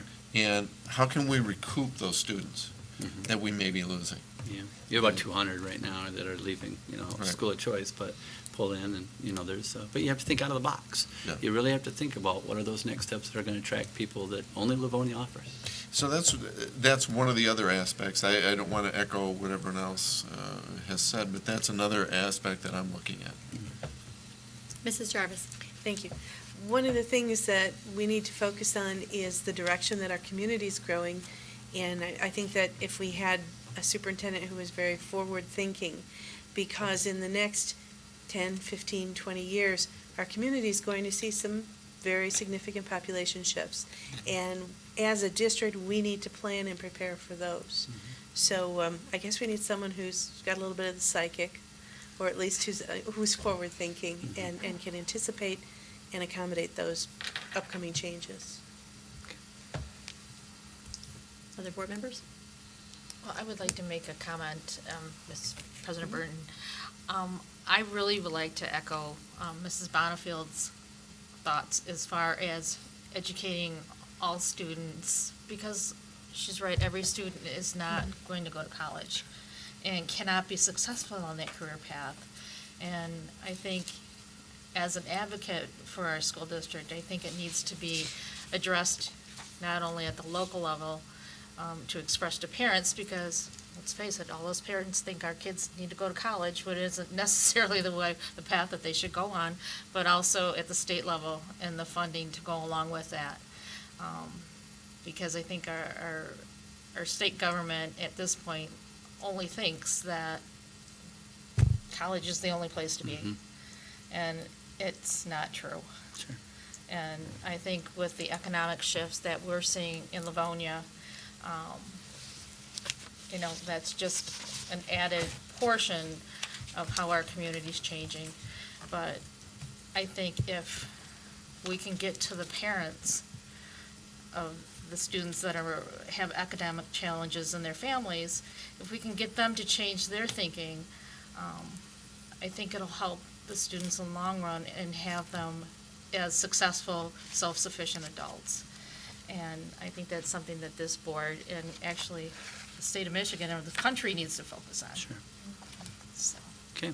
Madam President, in time for people to ask questions they may have, I'd just soon Just go to that. in a moment, please. Mrs. Laura, would you like an opportunity to respond? Pass, all right. Many folks addressed the next steps. I'm going to address looking for. What I'm looking for is a superintendent who understands how to run the day-to-day operations of the district. By that, they need to be a leader of what we have, which is a very strong existing cabinet, a very strong administrative team. They need to know how to lead those folks, not necessarily do their jobs, but work alongside with, respect the work that's being done from the administration to our teaching staff to our support staff.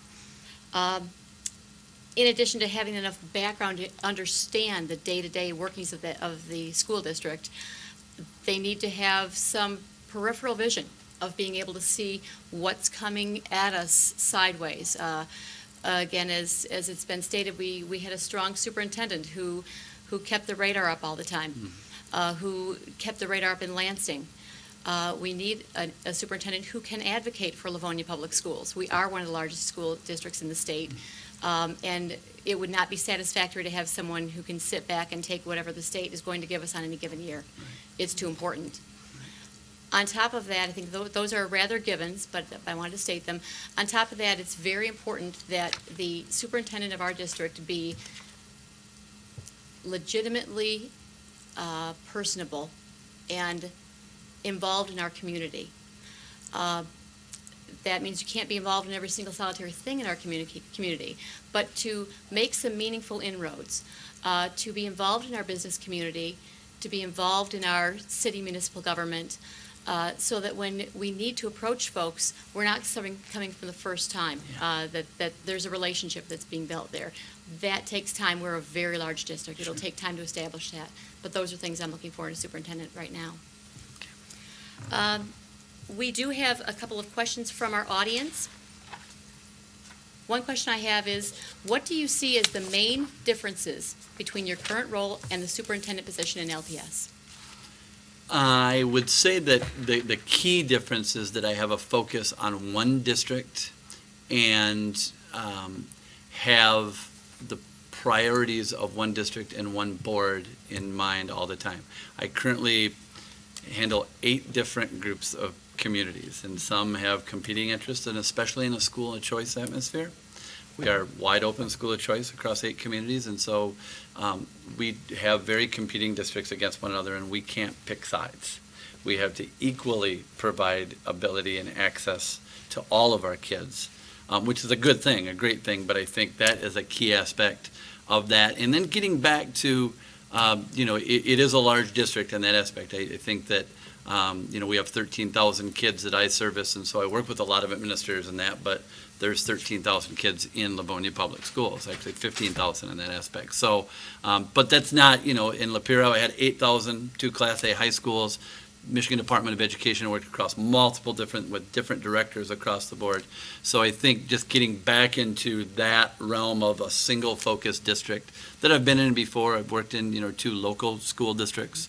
I think that would just be the major shift. I really went from the Michigan Department of Education of going every district in the state of Michigan, down in the ISD, down in 8, and now this would be one of the largest in the state, but one and a clear focus for the one. Okay. And the last question is, how would you describe an ideal working relationship between the superintendent and the employee unions? I think an ideal situation is one where there's mutual respect. There's an understanding on both sides of knowing that we're all in this for the best interest of kids. That's why we're all here. And that there be always a professional relationship, a collegial relationship. I think a key understanding is that those employees feel like the superintendent and the board and the superintendent vocalizing for the board that they matter, that they're important every single day. Those folks get, it would be our bus drivers, our support staff, our custodial maintenance, whoever it is, we give them the best that our parents have every day. No matter how that student comes, it's the best and the most precious commodity that every parent has. And so that we take that serious and that we appreciate and understand and know what they do day in and day out and let them know and do everything we can for them with an understanding that we have fiscal challenges and that we have to do what's in the best interest of all students. I think, that's the key aspect of it. Okay. That's the last of our questions. We do have just a couple of minutes, literally. Is there anything you'd like to add? I just, again, want to say it's been a great opportunity to come and explore Livonia. I really took some time.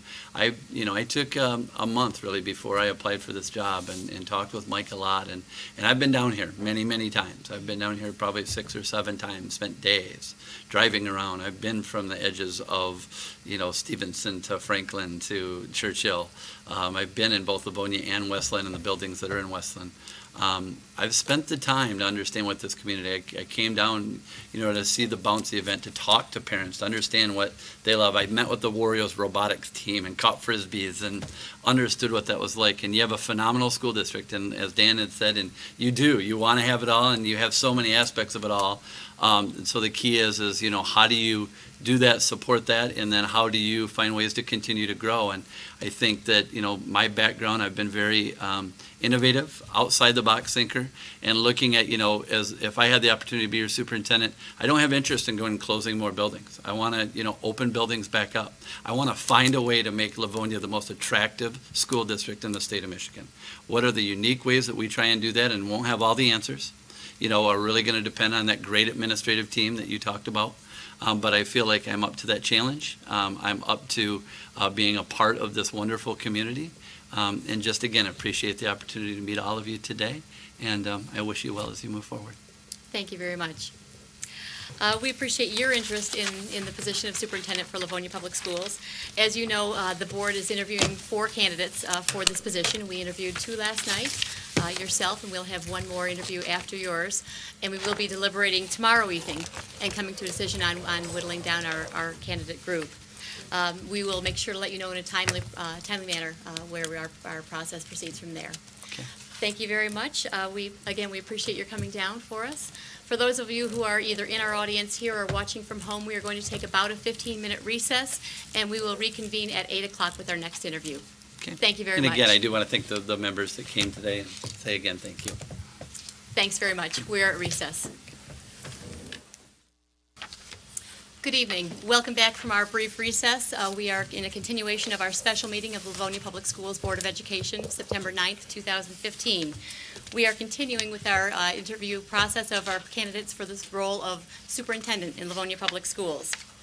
On behalf of the Board of Education, we would like to welcome Mrs. Sharon Irvine Hawkins to our district. And Mrs. Irvine Hawkins is currently the Assistant Superintendent for the Warren Consolidated School District. We'd like to welcome you. Thank you so much. I first want to express my sincerest appreciation for the opportunity to interview here. I'm just tremendously honored. Livonia has such an outstanding reputation. It has one for honoring children, allowing voice within the community, and having an extraordinary commitment to innovation and educational programming. And I just am excited to be here today to talk to you about this position. Thank you. I'll just take a brief moment to go over the format for this evening. Those in our audience probably heard this the first time around. We are going to go around the table and introduce ourselves as board members to you. Sitting at the table this evening are our 7 board members, and it is up to exclusively the Board of Education to make the decision on the new superintendent. Sitting at the table also with us this evening is Mrs. Andrea Oquist, who is our interim superintendent. Nice to meet And the reason we have her here with us is because our board does not take action without the knowledge of our superintendent, so we would like her to have firsthand knowledge of what we're doing this evening. Also with us this evening is our Director of Human Resources, Dana Winnery. We have been blessed to have Dana Winnery taking us each step of the way through this whole process as our administrator, coordinator of the entire process of our search for a superintendent. With us this evening also are Dr. Mike Wilmot and Mr. Bill Weber with Michigan Leadership Institute.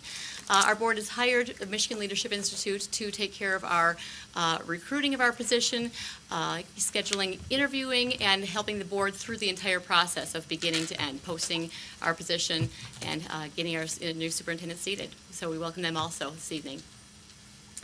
The interview will take up to 90 minutes, and we will have questions submitted by the audience if time allows. There will be approximately 25 to 30 questions from the Board of Education. And toward the end of the interview, that we will give you an opportunity to ask questions of the board also, should you have any. We will also have a brief opportunity for you to give a closing statement if you like. And Dr. Wilmot and Mrs. Laura will help to keep us on time, so we'll try to make sure that we stay on time with everything and help the evening progress quickly. The audience feedback and questions form from our audience may be submitted on the green forms that are located in the back of the room or that Mr. Wilmot has. They will look something along this line. The board will consider these questions and comments if the form has been signed, if the questions are not duplicates or illegal, and if time permits. The task of choosing our next superintendent is the responsibility of the Board of Education as representatives of our community. However, we do seek and appreciate input from our staff and our community. While we are not seeking recommendations as to which individuals should be hired, we are seeking your input as to the strengths or areas of concern of each candidate. Please keep in mind the issues that we may not use as a basis for our hiring decisions. Mr. Wilmot will collect your questions near the end of the meeting when we have time to pose them to our candidates tonight. What we're going to do this evening is we've divided our questions into several different segments. I'm going to take some of the opening questions, and then each one of our board members will have a turn to ask a few questions of you on a different topic area. President Burton? Yes. Introduction. I did. I almost missed that again, didn't I? That's what I did for the first interview this evening. We're going to go ahead and go around the table with our introductions at this time. Mrs. Jarvis, can you start us off? Thank you. I'm Liz Jarvis. I'm the most recently elected member of the board. Welcome to Livonia. Thank you. Dan Centers, I've been on the board about a year and a half. Again, welcome. Thank you. Hi, Tammy Bonifield. I've been on the board about 2.5 years, and I have 2 kids in the district. Nice to meet you. I'm Colleen Burton. I've been on the board for 6 years now. Nice to meet you. Hi, I'm Diane Laura. I was on the board 4.5 years in the 90s. Took a little break, and when I retired 4 years ago, was elected again to the board. Nice to meet you. Welcome, I'm Eileen McDonald. This is my 4th year on the board. Nice to meet you. Hi, Sharon. Thank you for coming tonight. I'm Mark Johnson, and I'm in my 2nd term on the board. Nice to meet you. Nice to see you, Sharon. We're glad to have you here. Andrea Oquist, Interim Superintendent. Thank you. Sharon, I'm Dana Winery, Director of Human Resources. Nice to meet you. Our first question this evening. While we have had an opportunity to review your resume, our audience has not. Would you please briefly review your background and tell us what causes you to be interested in the position of superintendent here in Livonia Public Schools at this point in your career? Thank you. Yes, I am actually not a native Michigander. I am a native Californian. Came in 1997 to Michigan, and before I came to Michigan, I was actually a bilingual teacher, a 5th grade teacher. There, I had decided that I was going to be a bilingual special ed teacher because there were just simply none out there that had that combination. And so I thought that that would be a perfect match for the needs within that community at that time. Fate had it that I got to spend 1 year doing something marvelous like that and ended up in Michigan and found a very different community and family that I felt very connected with in Ypsilanti at that time. I taught in Ypsilanti for 3 years in elementary and in secondary. Was an elementary teacher for 2nd and 4th and 5th, and then a Spanish language teacher in middle school in Ypsilanti. About that time, I was able to take a position in Ypsilanti. It was the Perry Child Development Center. And it was an exciting match. My background was child development, and I thought that that was just a phenomenal place to begin an administrative career. And while I was there and our team was there, we found out what it was to be an administrator and a teacher and learner there in a diverse urban environment, and what it took for kids to excel, what kind of expectations we had for them, and what we could expect. And during that time period, we advocated for full-day kindergarten and became one of the very first school districts to take on full-day kindergarten for all of our kindergarten students. So we expanded very quickly during that time period, and one of the primary reasons we chose that is because at that time it was considered to be one of the most important strategies for addressing achievement gap. And so we thought that that was very important. We got an opportunity to do it and certainly moved forward very quickly. We also added a literacy environment, a literacy academy, where we kept those students in for another 2 years and focused on very small settings with multiple adults that would engage in relationships that really brought some achievement to them as well. So that was a phenomenal experience. Then we had quite a bit of change that happened during that time period. Ypsilanti, if it's known for anything, it's known for changing all of the time. So then I went to Northville, and I was a principal in Northville and found out what it was like to be a principal in a community that had many resources available, much to offer the system, and truly how to get that voice and get that collection of resources together to coordinate it and have it feed our school system the achievement.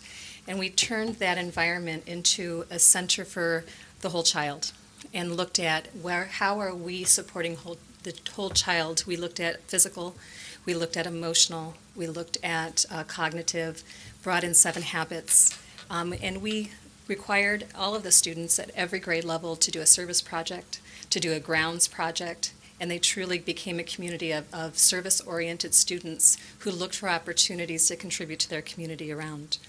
And so it was a really exciting time. I spent 6 years there. During that time, I did go to law school at Wayne State, and finished that through the evening programs. And I ended up back in Ypsilanti because I really felt like a lot of the change, educational change, had happened very quickly, and they were facing financial crisis. So I went back to Ypsilanti as their HR director and found out very quickly that the fiscal crisis that we thought was alarming was really actually cataclysmic. So that role of HR director suddenly became an organizational strategist. How do we very quickly coordinate all of our resources to align, to reduce our expenditures? How do we maximize our revenue? How do we get what we need very, very quickly to survive? Because at that time, we were considering the consolidation vote. How do we get to that consolidation vote? What do we need to do to fiscally make that happen? So that was part of the HR role, which I thought was more about FMLA and turned out to be about exactly how all of us would survive. And we did that, though, pretty significantly through the relationships we had built with our employees and relationships and trust that our community had in what we had done at that time. So we got to the consolidation, and the consolidation itself carried a significant level of political and instructional, and there was a major change that was happening and shift that was happening in Ypsilanti. I moved then from Ypsilanti to Warren Consolidated Schools, where I took on an assistant superintendent role in HR, and very quickly found opportunities to redesign that department so that we worked very efficiently, so that we improved our quality of service to our teachers and our staff, and how do we do it with the least amount of cost associated with that. And so we saved quite a bit restructuring our department there. But then, very similar to what happened in Ypsilanti, very quickly we realized that financial cliffs kind of appeared, and we then had to respond very quickly with a deficit elimination plan.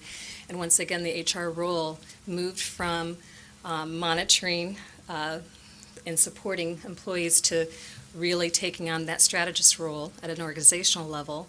How will we respond flexibly to ongoing student enrollment loss that was happening from about 300 students a year? How do we respond to that? How do we respond to our employee costs? How do we respond to our administrative structure? And so all of that went into play. We made some very big changes. It saved us about, I think, over a 2-year time period, it saved us about $20 million. And with that, we can say with confidence that we are going to be out of that deficit by the end of this year. And it is, I think, a very remarkable experience that we had to have that fast of a change with that big of an organization. And it had to do with every employee in our system coming together and saying, we want this to survive. We want us to be a premier district, and we all believe that it's part of our team together to make that happen. And so that has been part of the work that's been done over the last couple of years. During that time period, Ypsilanti still needed me, and I love my community. And we really saw that the consolidation had yet to break even. The benefits of the consolidation had not yet surpassed the challenges, and at that point, we needed some changes made. We went to, I ran for the board. I was elected to the board and then became the board president. And my eyes really changed after that. So I just want to say to all of you, thank you for the work that you do.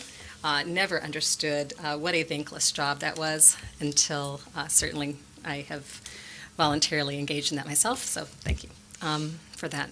So anyhow, my background has been pretty diverse.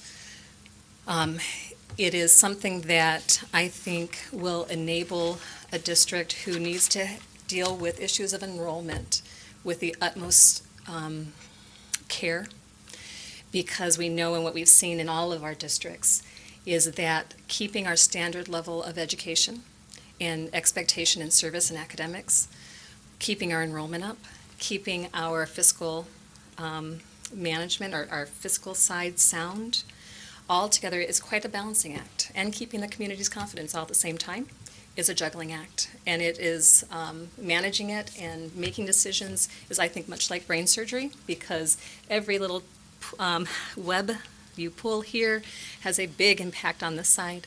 And regardless of where you're at in that circle, there's always going to be a challenge. And how do we make the best system? How do we bring out and keep the best system, keeping all of that in mind and making those adjustments when we have to for our own survival and growth?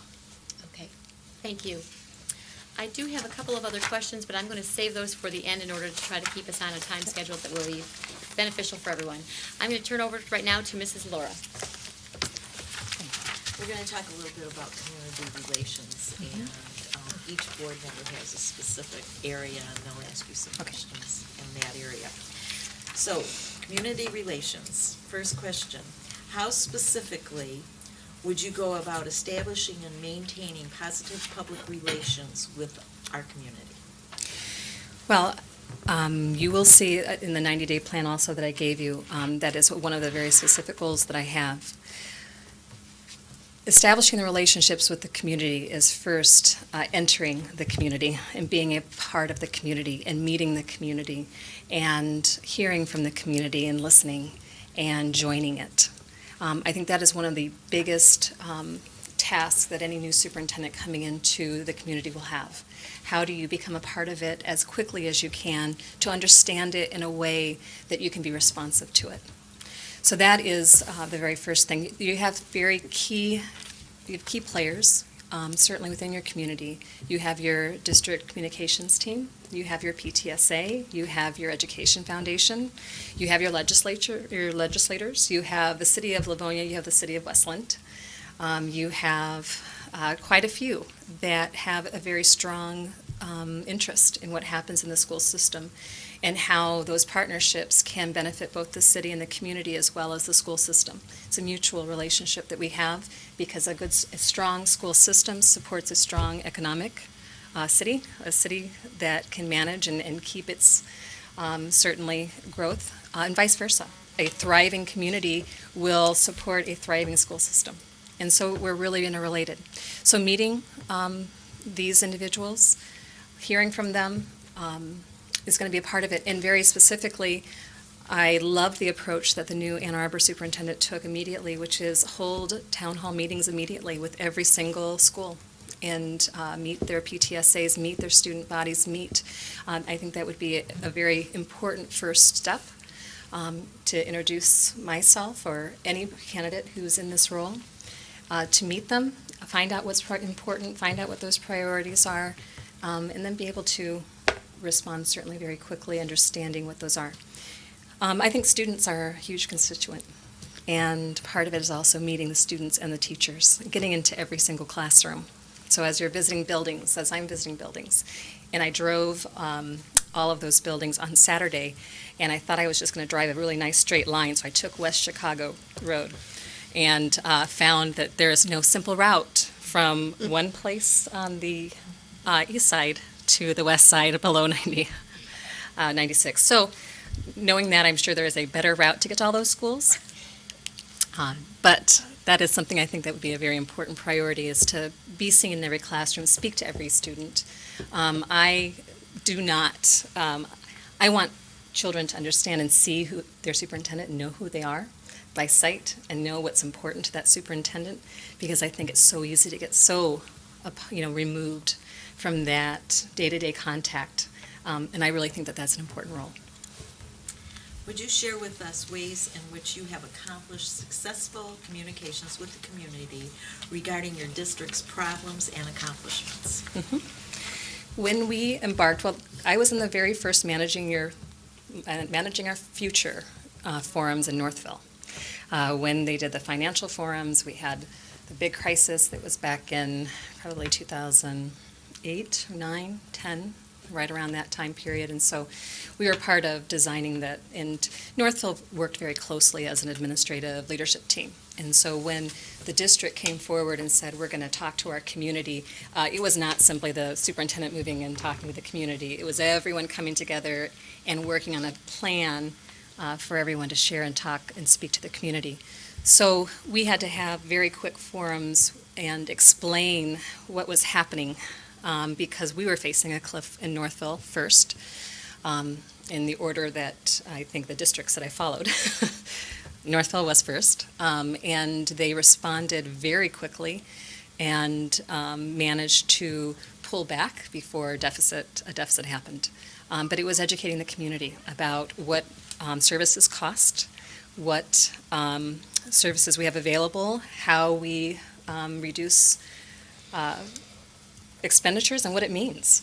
What does it mean when we don't bus any closer than a mile versus a mile and versus what we had before, which is a half mile. Now we're going to push it out a mile, or now we're going to push it out a mile and a half. What does that mean in preparing the community to accept whatever we had to do to make ends meet? But it took a lot of prepping the community in order for them to understand that, and that was that process.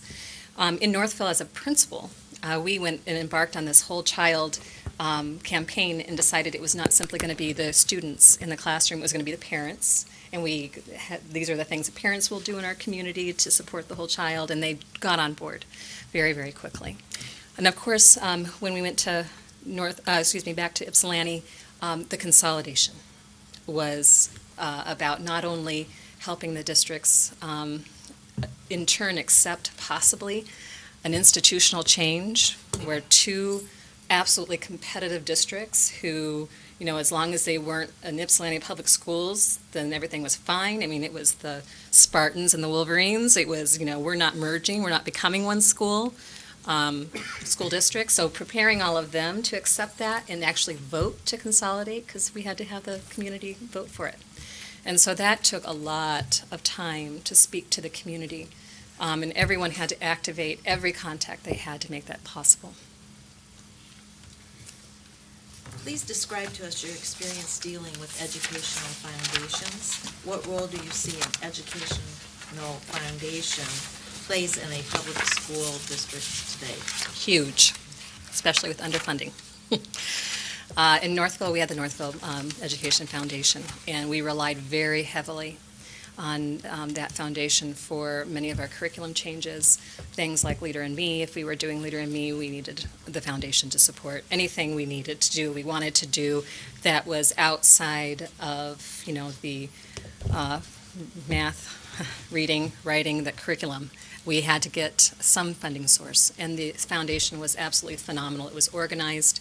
They had their values and their missions forward. It was to make their children's experiences phenomenal when they were there, and if you can't pay for it, we'll help, was kind of their attitude. And it was a tremendous support to see a community infuse the school system with resources. That, to me, is the function, and it turns a district who could only do this much with its resources to a district that can do this much with this much resource. And they are absolutely invaluable. What are some examples of community activities in which you have been an active participant and/or provided leadership? And in which ways did that benefit your district? Well, I would say probably the clearest example is me as a board member right now. Certainly being a part of the community, I am at football games, I am at major events, our parades, at our heritage festivals, those types of things. And I did that as a principal as well when I was in Ypsilanti. In Northville, we had very big community activities. We would be a part of it. Our administrative team would be there as well. So visibility in those contexts is so important because what it signals to the community is that the school system supports that. And we are there beside them. And we want the community as in part of ours as well. So it's all about relationship. It's the visible demonstration of our relationship and support for it. Thank you. Mr. Johnson is going to ask the next set of questions. Thank you, Mrs. Laura. Again, welcome. Thank you. I'm going to ask some questions with regard to political awareness. Okay. What do you feel the superintendent's role is in influencing county and state political processes impacting K-12 education? And how have you been involved in these processes? Mm-hmm. For Livonia, especially right now, it is probably the most important thing that you guys have. And what I mean by that is Dr. Lipa did a phenomenal job making resources stretch. And at this point, it is relief to the funding formula, or it is dramatic change to program and delivery. And that is unacceptable. It's unacceptable as a community. It's unacceptable for public education to have gotten to this point, to have done everything that the state expects when it comes to fiscal management, and saying this is evidence that we've done it all, but now we still can't manage the loss that we're facing as families and students leave Michigan. So what are we going to do? Because education costs more when we try to live it in the version that we've had when families are moving out. It simply costs more. And under the current structures and the limits and the challenges, not being able to, being very limited in what you can go back to the community for in funding, being very limited in how, and restricted in how we're able to manage some of that funding, it's especially important to be present in Lansing. It's important to be present, to activate your representatives. It's very important to know what you're asking for and what you need, because I'm certain that if you can identify, if you know your system well enough, if you know your organization well enough, you can make a case, a very strong case, for why this is an important piece of legislation for our district and therefore would be for any other district as well, because I think that Livonia is probably best suited to make that case. And I know that Dr. Lipa had a very strong relationship with Lansing. He and I did speak about that prior to this interview and talked about what those relationships mean. And whoever takes that would definitely have to pick up right away, keep that relationship strong, and keep that activism strong. My role, of course, as an assistant superintendent has been one that's been more in the backdrop or in the background. I have worked for two superintendents that are exceptional in that legislative forum, and in order for that to happen, we have to be, strong and all hands on the deck, for the district to make sure that the district is running smoothly while that advocacy can take place. So some of my personal involvement has been when we moved to full-day kindergarten. I was involved with our legislature to do that, or at least with representatives discussing what the research shows and why it's necessary to do it. I was the legislative liaison for MIMSA at Region 1 for a very brief period of time, which just basically meant that I alerted our crew of what to contact their representative for and what we wanted to say yes or no again, and then going back and challenging when we didn't agree with what our organization was taking. And then most recently it was testifying in support of collective voice unions and the right for local districts to engage in relationships with labor on their own. So. Very good. What do you think is the most important educational policy challenge facing districts like ours today, either at the state or federal level? Well, I think that the evaluation legislation right now is extremely concerning. The fact that we're still at 50% student achievement, that is a very alarming piece of legislation that does need to be moved. We need to consider student achievement within reason. And the reason I say that is because the fear of scores and performance sometimes can de-incentivize teachers from taking in students that are really struggling. I think that that's a big downside for that kind of student achievement label. But it also, 50% I think also limits our ability to really deal with performance and achievement gap issues of achievement that need to be handled and need to be dealt with. I think that 50% can really harm some of our teachers that are working hardest to resolve those gaps and create those relationships and make the accommodations that need to be made for children in urban settings to do well. And on the flip side, I have seen many teachers who are really good at teaching kids that don't need to be taught, or kids that come in with a really strong background and would do well, probably regardless of who that teacher is. Sometimes that has 50% legislation and achievement if they do well, and yet they have we have professional concerns. It actually limits us from addressing those. So I do think that that's a really important, critical policy piece at this moment. Okay. And last question I have, what has been the most unpopular administrative decision that you've had to make, and how did you handle the reaction to that? Mm-hmm.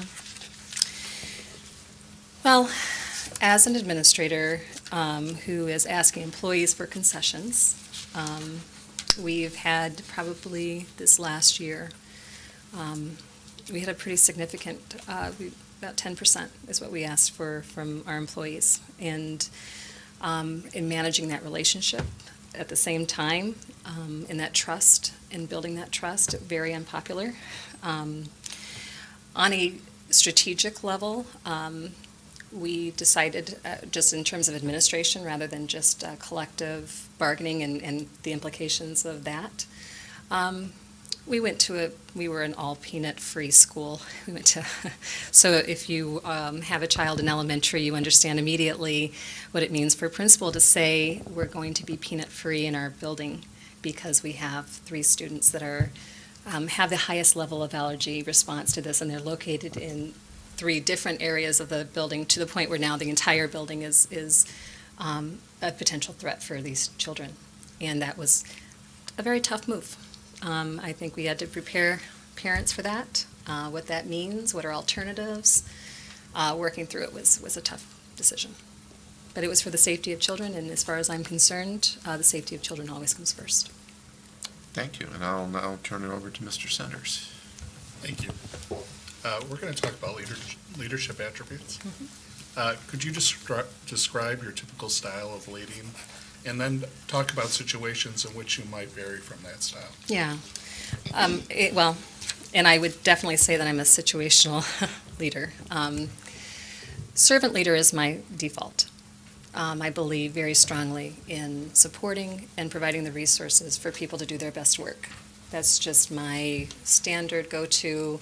If there's no reason why I have to be in any other leadership context, that's what it is. But there have been many times when it had to be very direct. I'm also the district's disciplinarian, so to speak, as HR, right? And we had to put the limits, and this is unacceptable, and if you do that, you and I are going to have a conversation, and that's going to be, we have a no tolerance approach to this. We won't allow this kind of interaction between staff and children. We won't allow this kind of interaction between, whatever that may be, and forming those limits and saying, I'm here to enforce those because safety is first. Anytime safety is involved, my authority hat went on, and whether it was buses and where the buses were going to be driving, it didn't matter if you were the transportation director. If you were driving that bus to the safety or threat of safety of children, I will stop you in that bus and tell you that we need to do this in a safe manner, or I'm going to take my kids off that bus. There were times when I had, in supporting parents, there were times when I rode the bus home because I couldn't get a hold of a parent. So that was the kind of persistent me, when it says there are some things that are non-negotiable, and those won't be crossed. But there usually are in support of expecting to have a safe environment emotionally, physically, for all children, for all staff, and those were where those lines generally were drawn. But again, the backup was usually that facilitative, that teamwork-based approach to coordinating all of these talents that sit in all of our staff in our community. There's just so much available for us to use, and we have to coordinate all of our resources, and so allowing them to happen is really an important thing. Please describe your leadership experience working with diverse constituents, ethnically, socially, and/or economically. Ypsilanti probably was one of my most diverse, although I also, working in San Diego, was a very diverse, very different. But in Ypsilanti, that certainly had a set of diversity that included English language learners, high special ed population, probably about 25% special ed population. Obviously, we had racial diversity. We had socioeconomic diversity, all in one spot. We were the kindergarten, first grade, second grade, preschool for the entire district. So everyone came together for a year or two before they all split up and went kind of to their home schools, where you saw probably some geographical impacts to the demographics in terms of where people sat. But at kindergarten, everyone was together. We became and worked on being a culturally proficient staff. That is something that was one of the priorities. I think at that time, culturally proficient meant something different than it does now. Then it really meant understanding and recognizing the differences among us. Now it's, and I think it kind of went into, there are no differences, and now that it's back to, there are differences and we need to respond to those and be prepared to interact fluently, culturally with our families and our students. And there were times when, as a leader, I adopted different cultural orientations depending on who I was working with, and parents and families, and what those expectations were and how I framed those expectations and how I monitored them. Those often would change. I speak just like riding the bus home. I had a parent who, for instance, when I was a principal, who we struggled to get in touch, and it was just kind of culturally a part of, if I don't want to hear what you have to say, I'm not showing up to hear it, and it was okay. Well, then I'm going to come to your house, and we'll talk there. And we had a great conversation and a great dialogue, and everything was there, but I care. Now, there are other cultures that me showing up at their house would not be an okay thing. That absolutely would not be the right approach. So those were some of the cultural proficiency orientations or cultural proficiency lenses that really overlaid an administrative experience in an urban setting. Thank you. What are some examples of how you've used data in research to make important decisions in your current position? Well, HR is all data. And I pick people in my HR department based on how much they can handle data. But in instruction, managing data, we did quite a bit in Northville. Every teacher would get, and I think they probably still joke about how much information, how much data they got every single meeting.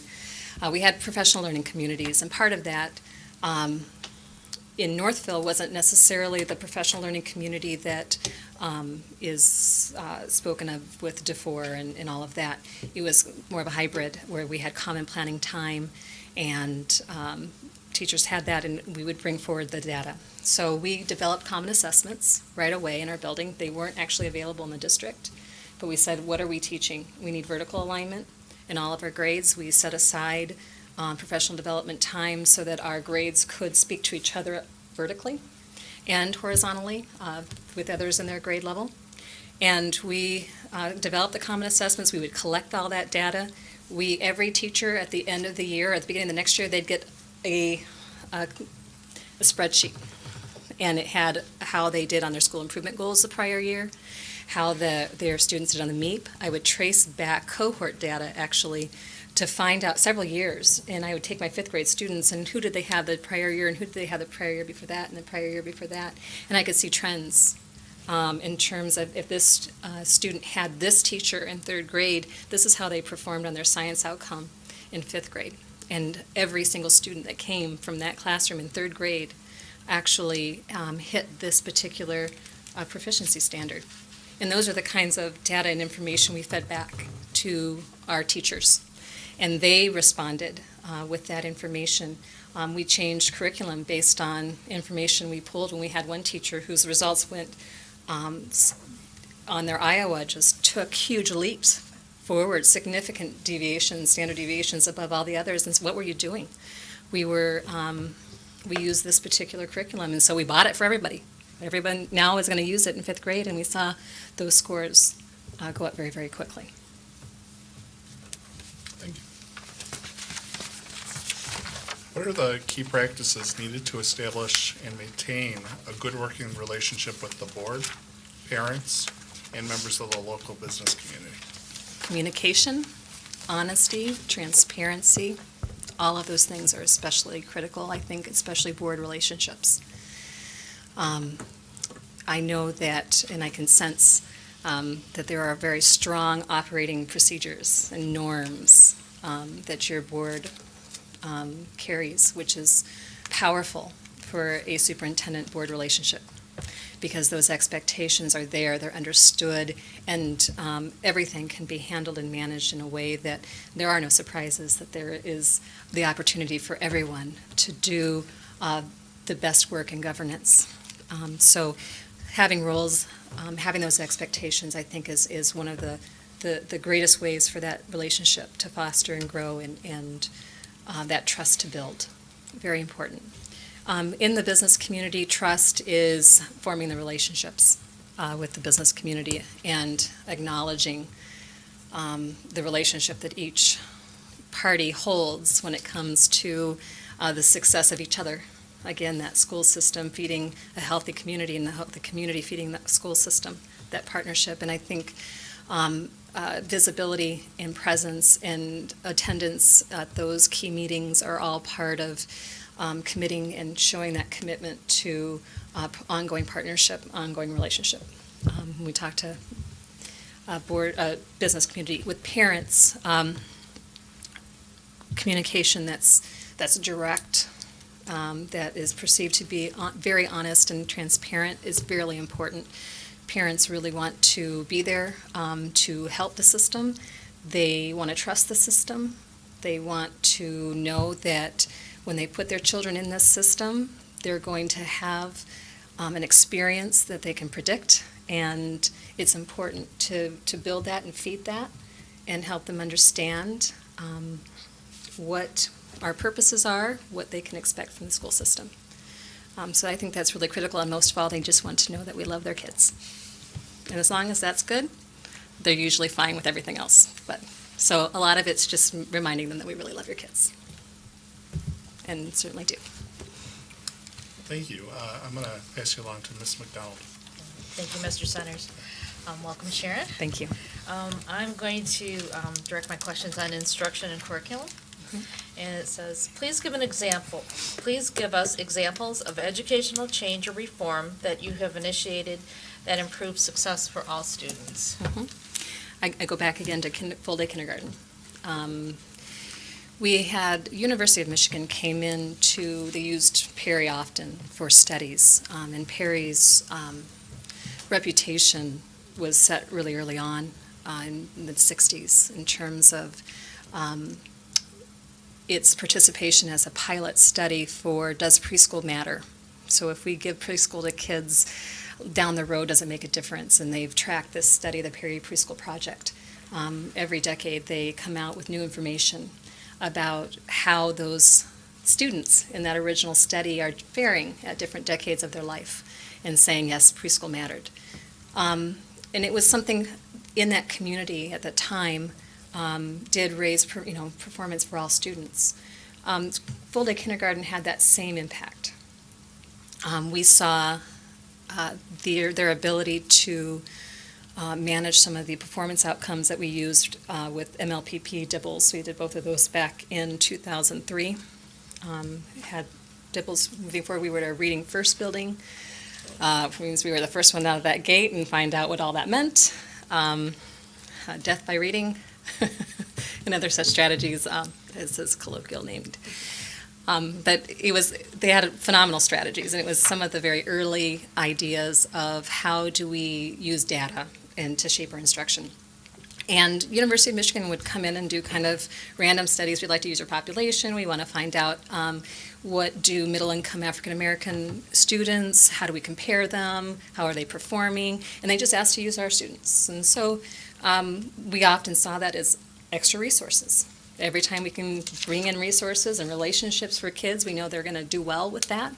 And so we brought them in and they would study. And they actually came back and said, we didn't find what we expected to find. We expected to find an achievement gap. We expected to find some really different performance outcomes between your Caucasian and your African American students. And they said, we did not find it.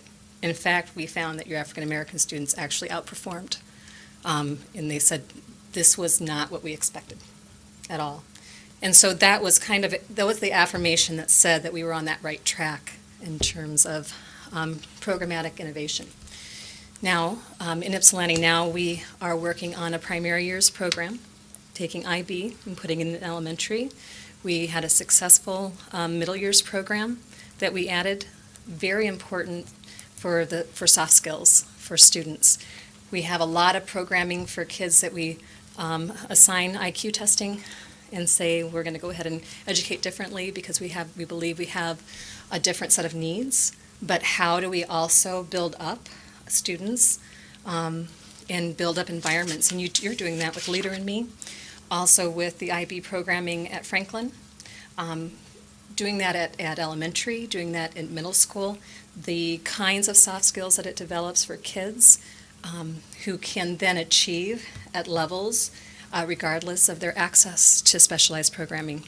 It's has been a phenomenal, probably the biggest success of the consolidation has been the middle years program in Ypsilanti at this point. Thank you. Please describe your experience in dealing with both low incidence and high incidence special education students. Mm-hmm. We had, in Northville, we had the ASD room in our building, which is the Autism Spectrum Disorder room. In our building, that was certainly our high incident. So we had a lot of specialized support for that. When I was a principal at Perry, we had the ECSC classrooms in our building. Again, our high incidence programming. We always looked at what that spectrum holds in terms of how we deliver our services. And it was especially important that we make sure that our least restrictive environment is always honored. So we want kids in the least restrictive environments. We want them in with programming that allows them to adapt and grow in a fairly formal setting that most of their students have access to. So that has been some of those experiences. Now, low incidence, we had our speech and language students, certainly, and we had our LD students, but we also spent a lot of time in instructional consultation teams. So in Ypsilanti, we were one of the first schools to bring on instructional consultation teams. The idea that we will provide kids with as much support as possible before certification is necessary. So let's try to avoid certification if we can. If this is simply an adjustment to some learning norms that now we are applying to kids who've never experienced this before, never had structure in their lives before, never had the opportunity or exposure. Let's see if we can work with them. That has, ICT has kind of evolved. You've seen then, once ICT started, you saw response intervention start, and then you have your multi-tiered systems of support that start, all general ed interventions that are really critical for supporting students who may be different in their learning without deciding that they are so different that they need a whole specialized plan for that. So I think that that's an extremely important focus that any district has to continue, is how do we have the systems available for pre-certification support? How do we have systems available for once we are in a setting in which there are special education plans in place? What is our path for decertification? Is decertification possible? Are we asking those questions? Are we deciding that once a child is certified, they are certified from there on out, or are we revisiting that? And that's an important component in that is what's the process for reevaluating and decertification if possible and if needed.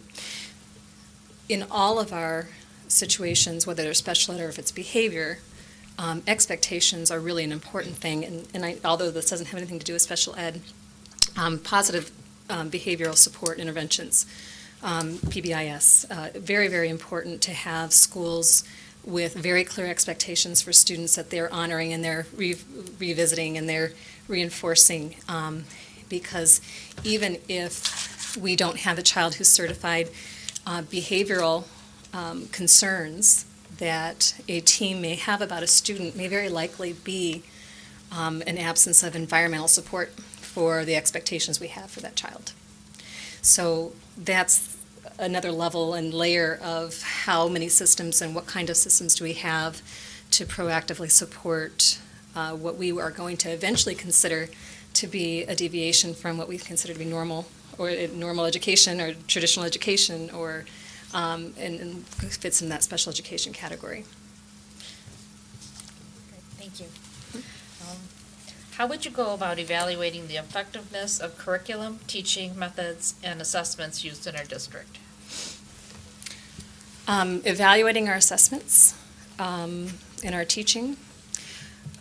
First, I mean, obviously we spend a lot of time in our data. That's always going to be a standard. Let me just back up. Did you mean? I can repeat the okay, question. that'd be That's good. fine. Thanks. How would you go about evaluating the effectiveness of the curriculum, teaching methods, and assessments used in our district? Thank you. I think professional learning communities are really a very key part. Very recently, Thomas Manning came out with a book called Leverage, and it's something that priority schools and focus schools are spending a lot of time in because what it says is that when they consider interventions that principals make or building leaders make, one of probably the biggest, most valuable, most critical, biggest bang for your buck is professional learning communities, which is teams that come together and talk about the learning that their kids are having and doing together. It is really easy, and traditionally, the closing of doors as teachers, teaching has been a very isolated phenomenon for many, many years. And what that's done is nobody really talks about how kids are doing, so how do we know if our curriculum is working? How do we know if our assessment's working? How do we know if our instruction is working? Well, we don't really know because I'm going to do my job over here, and we'll, you can do your job there, and everything will be fine. But professional learning communities says you're responsible as a professional to come together and talk about the impacts of a particular curriculum unit or strategy, a particular instructional approach that you may have taken, and a particular assessment that you gave. And by talking about it within a team, you can start raising red flags if you think that there are certain curriculum activities that are really not very effective in getting to the assessment outcome that we wanted. If they're talking together, they can say, we know that we're going to be teaching these particular standards. We know that that's going to be the case. We're all going to try it a different way. We all did it a different way. How do we get together and talk about how it went? What did you find out? Well, they were absolutely engaged. They were spellbound when I taught it like this, whereas another teacher says they pretty much disconnected, and I had to spend most of my time trying to redirect them, and they struggled with this concept or this style. And so those conversations that happen professionally allow the organization to know what's working and what doesn't, as well as those teachers to know what's working and what doesn't, and to conform that or to revise those practices. But at the core of that, that's just a building level teams construct that then moves on to data analysis at the central office level. how are we pulling out achievement data? What are we looking at? What are the questions we're asking right now? And then finding the achievement data, finding if there are areas that we say, this is just unacceptable, the achievement gap between performance in this area or the college readiness scores that we're having from one group of students to another group of students, from one high school to another high school. How do we address this? What's there? And the conversations about achievement gap, opportunity gaps, instructional time gaps. Are we disciplining kids or sending kids out to the extent where they are really missing significant instructional time? Are they getting the same access to all of our curriculum? So those are the conversations that can happen when we get to that level. Walkthroughs are a huge thing. Walking into classrooms, seeing classrooms on an administrative level, knowing what we want from what our classroom environments will show, going in and seeing that, and giving that feedback. And those are all important strategies for what's happening in curriculum, what's happening in instruction as well. Great, thank you. I could go on and on, but Well, at some point I'll just Thank stop. you. And next is Mrs. Jarvis is going to take over the next series. Okay, thank you. Thank you, Mrs. McDonald. You're welcome. We'll talk a little bit about finance and operations. Describe, if you will, your experience with budget development and financial management.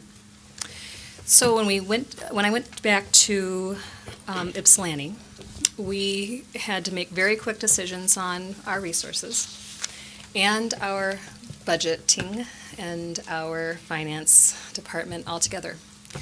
We moved to a zero-based budgeting model, and what that means is we're no longer going to roll over our budgets. Instead of just saying, you spent that much this year, we'll go ahead and give you that much this year again. Good luck, spend it again, no problem. It was really, what do you need for this year and in this area, and this is how much money you're going to get. It really took away that rollover process. We did a lot of budget controls. When we, in Warren, for instance, and both in Warren and Ypsilanti, one of the things that we found was probably a concern is, how does the finance office speak to the rest of the organization? How does the information, so the finance office may be very adept at monitoring their bottom line, their accounts, their purchase orders. They know where they're coming in. They know where they're going to exceed. They may be keeping a very tight rein and tight control on that, but how is that getting back into the information we feed our employees? So how do they know our current status and budget and allow them to make decisions and respond? There was a time when energy management and conservation was really a big thing. And it may still be, and it is still. At the time, there were promises that if you put a person, an employee, in the role of monitoring human behavior around energy practices, you will save your district at least the cost of that individual. And that was kind of the idea behind have somebody designed for energy management. The same principle kind of applies when we're talking about finance. If employees understand where we are at the current time financially, good decisions can be made. Now, that was in Warren, and that was in Ypsilanti. I know that if there's anything Livonia has going for, one of the great things that it has going for them is it has had remarkable stewardship over a very long period of time in finance. I don't anticipate ever finding something that kind of low-hanging fruit in Livonia. But I would say that was the experience we had in those departments, was how do we get in control over what those expenditures are? How do we get in control over what we spend when we spend it? So that was a big piece of it. As a chief negotiator, my responsibility was to understand what the current financial status is, what it was supposed to be, and manage the negotiation strategies. So what are we going to ask for? What kinds of language changes do we need to make that? In Ypsilanti, I took the contract and basically valued the entire contract and said, this particular language item right here costs us this much money. This particular language item costs us this much money. This here, and we went through almost every single line item in the contract that said, and then when we went to our employee groups, we said, okay, we recognize that straightforwardly asking for wage concessions will be a hardship. Here are some other alternatives that if we adjusted the language here in this part of the contract, we believe we would save a significant amount of money. And that was one of the strategies. And so that took a lot of cooperation and coordination with the business department, as well as our instructional department in terms of understanding and collecting those costs and analyzing what that meant. So those are just ways that budgeting has been involved. Okay. In tough financial times, how do you set priorities when there are competing interests? Classroom always comes first. I mean, I think that is always the center. If we looked at understanding where the classroom is and what layers move out from that center, then we find other things that we use to find strategies to make cuts in revenues and in expenditures. But I think classroom is always the most important. How are we preserving the instructional environment? Because that is our core. What do we do with that? Sometimes, though, the question is, how do we have the same effect with less cost to it? And it's to keep that instructional environment alive, but understand that we can sometimes do things differently. And sometimes that does save money if we are able to take those steps. And you have, as a district, gone through made a lot of those hard choices, whether it was redesigning your elementaries. That was a hard choice, no doubt about that. Closing any school is another example of how do we take a look at what our expenditures are at this point in instruction and make those accommodations. How does it at least impact that classroom environment? I know you've worked very hard to keep class sizes low. That has been a high priority, and of course, that's an important piece of community confidence. They need to know that their child will have an opportunity for individualized attention in that classroom, and that is extremely important. I know that you guys have done that. You've made a lot of really tough choices with that, but if you have the students at the core, I think you will make the right ones, but it isn't always going to be easy, certainly. And one last question. What has been your experience dealing with schools of choice, and what do you see are as advantages and disadvantages of that program? Well, right now, you guys are up 300 students by schools of choice. And what I mean by that is non-resident versus resident. Looking at your enrollment data over the last 5 years, looking at who is living in your area and not going to your schools, who is not living in your area but going to your schools. So right now, you have about 2,100 students that live outside your district but go to your schools. And it could be that they go to your schools because they go to a specialized program like your visually impaired program. It could be that they're going to, it doesn't necessarily mean it's a school of choice student. But when you look at it across the board, you have 1,800 students that live in this area but that don't go to the school system. So when you look at where would we be if we didn't have opportunities for non-residents to participate in your school system, right now that's about 2,100 students that may be something that would be given up revenue if that was the case. But again, we understand that there's lots of reasons that could be the case. So schools of choice that I've been involved in, obviously, Ypsilanti was a school of choice district. That's the only way we survived. We had a very strong population from Willow Run, which when we actually ended up consolidating, we thought, well, we've been kind of all together for a long time at this point through the Schools of Choice program. Northville did not have a Schools of Choice program at all. Warren does have a school of choice program as well, and I know that in Warren, if we did not have that schools of choice program, our enrollment, which is currently about 15,000 students, would be significantly lower, probably 2,000 to 3,000 students lower. I mean, it's pretty significant. So what does it mean for schools of choice? Assuming that was a follow-up question also, right? That was. So whenever you open your doors to school of choice, you are opening your doors to families that may not be a part of the community, that may not exhibit all of or understand the culture of Livonia, or Westland in this case. And so there's sometimes hesitancy to say, okay, let's have everyone all together, and there are fears that come with that.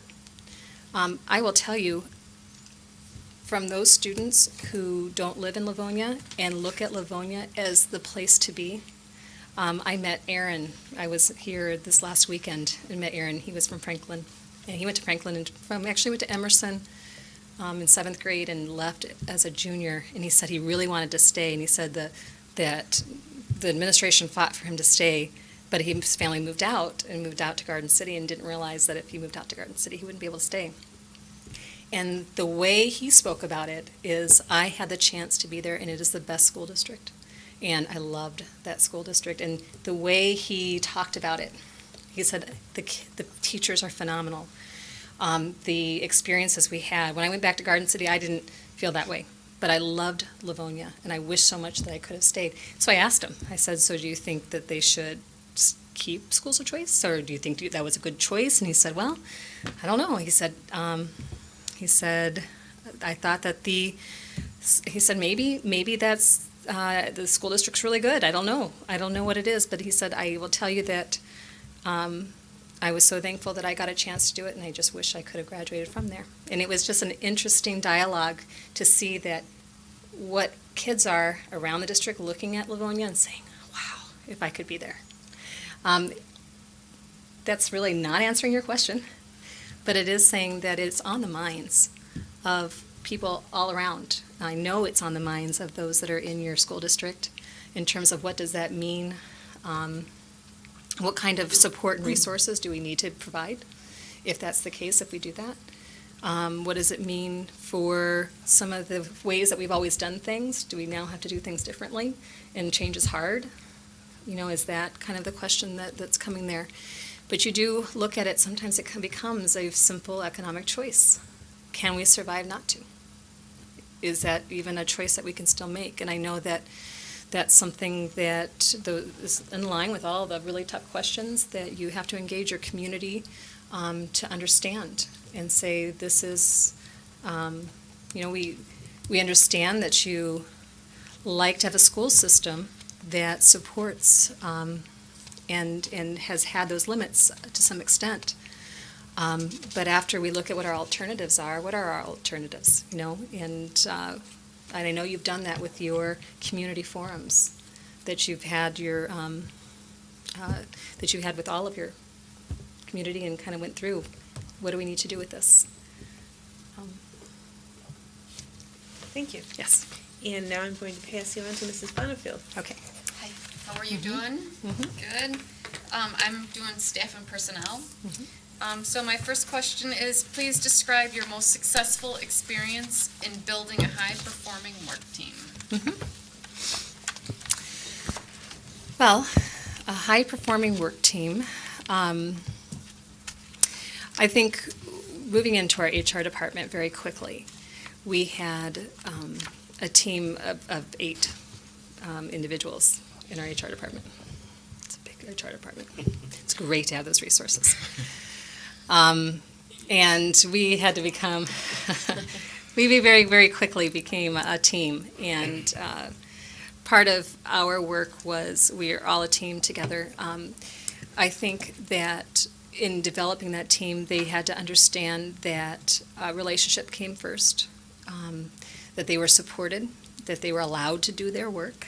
I did not micromanage their work. I said, these are the expectations. And many of often it was making sure that we had the right people in the right spots. And I moved people around within the department and said, you really have a knack for this. Why aren't you doing more of it? You're really a data queen. You love data. I'm going to put you on attendance right there, or something along those lines. Or I'm going to put you on certification. So we talked through. That was a small level. At a cabinet level, we did the same thing in some of our reorganization levels. And how do we coordinate our budget and our finance office and our instructional office so that we are a team that is working very, very closely? Because as you deal with dwindling resources, there is no room for silos to happen, and there's no room for independent spending to happen. Decision-making, the tighter we become as a team. In all of the team situations as a principal, when I was leading a performance team that was really about supporting kids and supporting an instructional environment in which high expectations were maintained, all of those were maintained by who are we as a group, and talking about that and going through norming, some of those norming exercises. Did this with the board team as well very recently. Who are we? What are our visions? What are our strengths? What are our personality styles? How do we communicate with each other? And actually spending time thinking about who we are as a team and being a team. Before we were simply just those who do the task we're assigned to do. That's part of our jobs, but our part of it is also that communication. So performance teams were, do we have the right people in the right places? Do we have the right kind of conversation? Do we have frequent conversation, frequent communication and dialogue happening? Do we have that kind of reliability? Are people allowed to do the work that they're able to do? Are we allowed, can we come together on a single mission? What is our purpose? What is our goal for this department? What is our goal for our school district? Holding each other accountable, setting up what are our expectations when we conduct a meeting. All voices will be heard at the table, for instance. That is a priority, that everyone has something to contribute. Everyone does. And if there's anyone that doesn't have anything to contribute, I can offer the very first staff reduction, because that's not a position we need then. So I'm sure that's not the case. Everyone has something, and they're doing something critical for maintaining that school district and maintaining the building or maintaining the department. How would the presidents of the various unions in your most recent district describe you? Very fair. They would say I was fair. They would say that I was communicative. I think they would say that I always worked to find the best solutions, always looked for a win-win, always looked for shared interests, always look for opportunities to reinforce the work that each other is doing. I believe very strongly in collective voice and labor. I simply do. I believe that it has a strong role in moving work forward in addressing the needs as they have them, and that's just, they know that. And I can say that we have had unprecedented sacrifice that has been made by employees in both districts I was in because of that relationship. And I believe that that relationship is not a bargaining relationship that's formed at the moment of bargaining. It's formed in every decision that you make with them. It's far from the table. It's when there are situations that arrive in how you handle discipline, how you handle evaluation, how you handle staffing, everything you do, working with our employees. If that trust is there, then that's where respect comes in. And I think they would say that they have experienced that to the point where when we get to the table and we have those dialogue and those tough situations that we talk through, they know that whatever is said at that table will be honored and followed through on, and they trust that. So when we say we will make every effort to take this language and apply it in a way that is supportive, and we move away from that table and they start seeing that every single time it's supported, and we affirm that commitment, those are the trust pieces that say, okay, we will do whatever it takes at this point because we believe that you will honor us in the end. And that is really, I think, been the key relationship piece for us and what we've been able to do in the last couple of districts together. We have just a couple of minutes left in this segment, a couple of questions to those. Okay. What is your philosophy regarding effective professional development for teachers and principals? What role should professional learning communities play, if any? And I know you touched on some of this, so. Well, professional development, I think, is critical. I think it needs to be relevant. Nobody likes to have their time wasted. It needs to be really connected to what the core values that we have decided. I think that the best way to get a handle on what are those core values is through that professional learning community process, in which buildings get together and talk about student performance and make meaningful commitments about their instruction and teaching and learning, and then they decide they want to go in a direction, and we provide them the resources to do it. I think that has always been the most effective professional development model, way more effective than we have a professional development day and we're going to throw this together, whether it means anything to you or not. Professional development for the purpose of professional development, no. I really think it's organic. I think it's natural. I think it comes from and it's identified by teams within buildings who focus on children. They know what they need. Leader in Me is a good, strong way where you just felt the synergy coming from buildings and saying, this is what we want. This is the kind of professional development support we want. Okay, and I'm squeezing the last question. We're going to make it really quick because Okay. we're on to the next section. In your most recent administrative position, how much time did you spend in the schools, and how would you engage the classrooms? HR doesn't always lend lots of opportunity to go in the classrooms, but I still went in anyway. And they said, who are you? I said, I'm the HR director. And they said, oh. It was not a tremendously significant moment, but then I said, I'm here to make sure that your teachers have everything they need to teach. Oh, okay. All right, we understand who you are. So I do visit. I will say that that hasn't been the kind of work that I've been in as a principal. My favorite times were lunchroom. Absolutely favorite, because I got to be there with all the kids and spend time with them. But very quickly, you need to be visible. Extremely important to be a part of the presence and culture of learning in the district. Thank you. Okay, we've fired a lot of questions at you, and we'd like to give you an opportunity to ask any questions that you may have for our Board of Education. Okay. I think probably a standard question that probably has been asked several times, or at least 3 other times, is looking at what your expectations of this superintendent moving forward in Livonia. I think I'd like to hear I would like to hear that. I would also like to hear what you feel are the most pressing issues before you. All right, let's take the first one first. We'll take expectations of the superintendent. Board members, would you like to address that issue? Who would like to address it first? Well, Mr. Centers. Sure. I think our expectation, it's a dead horse, but we need to keep our budget intact. We got to stay at a deficit. But we really value the programs we have, and we really value our employees and employee groups. We need them to be treated fairly and feel that a lot of them live in this community. They are a big part of what makes this district great. So I said it earlier, we want it all. And, it's interesting you mentioned school of choice. That's part of why we implemented limited school of choice was to try to have those programs intact and limit cuts. So for me, if the expectation would be that we work to expand funding, we keep our programs, we do everything to protect our employees that we can, and have someone that's a leader that the community can be proud of. Absolutely. Other board members. Mrs. Laura.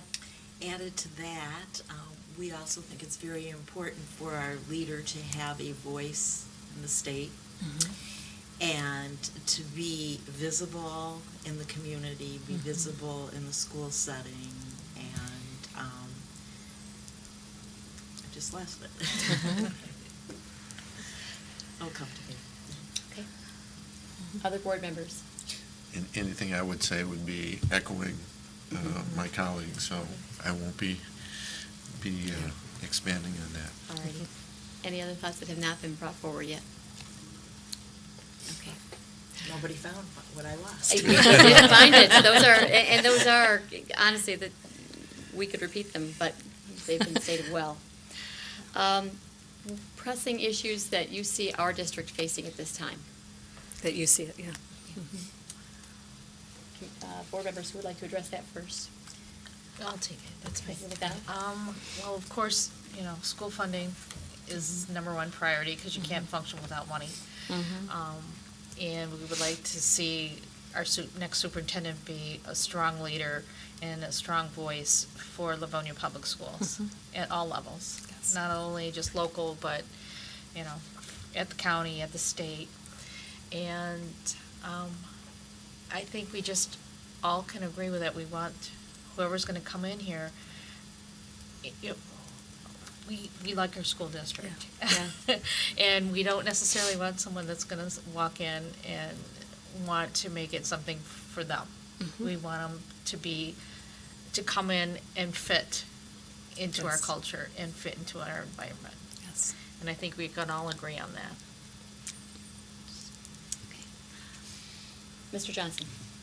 I think that one of the pressing issues is, and I mentioned it earlier, is how do we address the declining enrollment?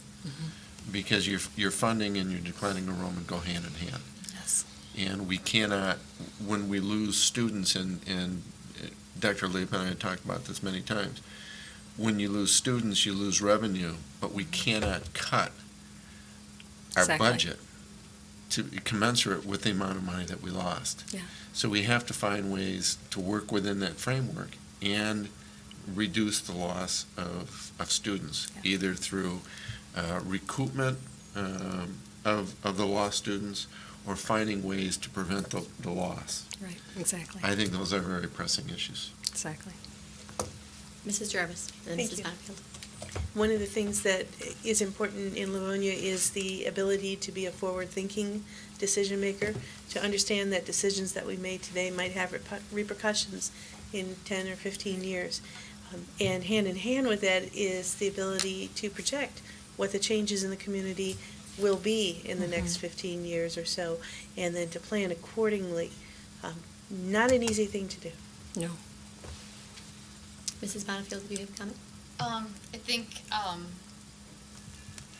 think I'm looking for someone who can take us into the future of education. I think we're at a critical tipping point with the technology. And we've learned as a community that we're missing a segment of education for our students.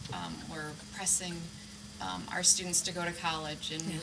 we boast about our college rate. And earlier tonight, we heard the percentage of students that actually finish their college degree. And why is that?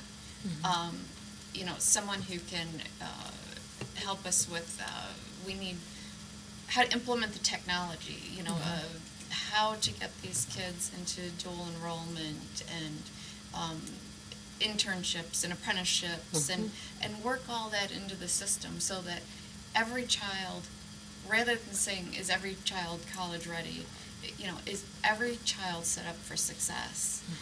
And to focus on each and every child and their needs, and I think a lot's due to funding too, is you cut those classes out, you do reading, writing, and arithmetic, right? And then the rest, and not every student is prepared to do that. So I think taking us in, just seeing where we're gonna go in the next 10 years, I think we need to expect a lot of change and really embracing all the opportunities that we have with technology and labs and, whatever else we have. But I think that's, what I'm really interested in. The only thing that I could add that my fellow board members have not yet added is in answer to expectations of a superintendent. I would expect the superintendent to know their role and the role of their board and the role of their cabinet and the role of their administrative team and their teaching staff and their support staff, because we do function best when we each know what our role is and we help one another stay in our role. I think it's vital. And this board has gone to great lengths to understand their role, support one another in our roles, and keep ourselves out of everybody else's roles. The redundancy there. We have about 5 minutes left. We have a couple of questions that have been submitted by the audience. And I'm going to allow you a moment for some brief closing comments. Okay. What do you see as the main differences between your current role and the superintendent position at LPS? Probably the main differences has to do with my job right now in HR is about the support of employees. I mean, that's just the department in which that's the way central offices are often organized, is my focus is on our employees. Now, it's about getting them their tools that they need. It's about making sure they have what it takes to do their best work. And that impacts budget, and that impacts, I mean, instruction, they're all connected. It's a web. But certainly, that has been my focus, certainly. Moving into the superintendency now, employees are not my only focus, certainly. Community now is my focus, and the instruction is my focus for the instructional purposes and where we're going with that, and children are my focus. And probably a better example of the relationship between that kind of perspective is the building level principal superintendent perspectives with that. Okay. And the last question from our audience is, how would you describe an ideal working relationship between the superintendent and the employee unions? And you touched on that a bit, but. Right.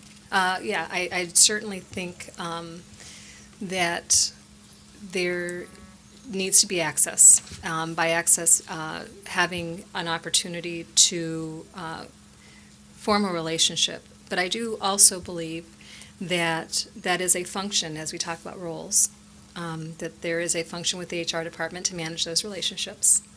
And that the superintendency role is to have that person that's managing that relationship hold the values that we want for our organization and hold accountable for the values that we want for that.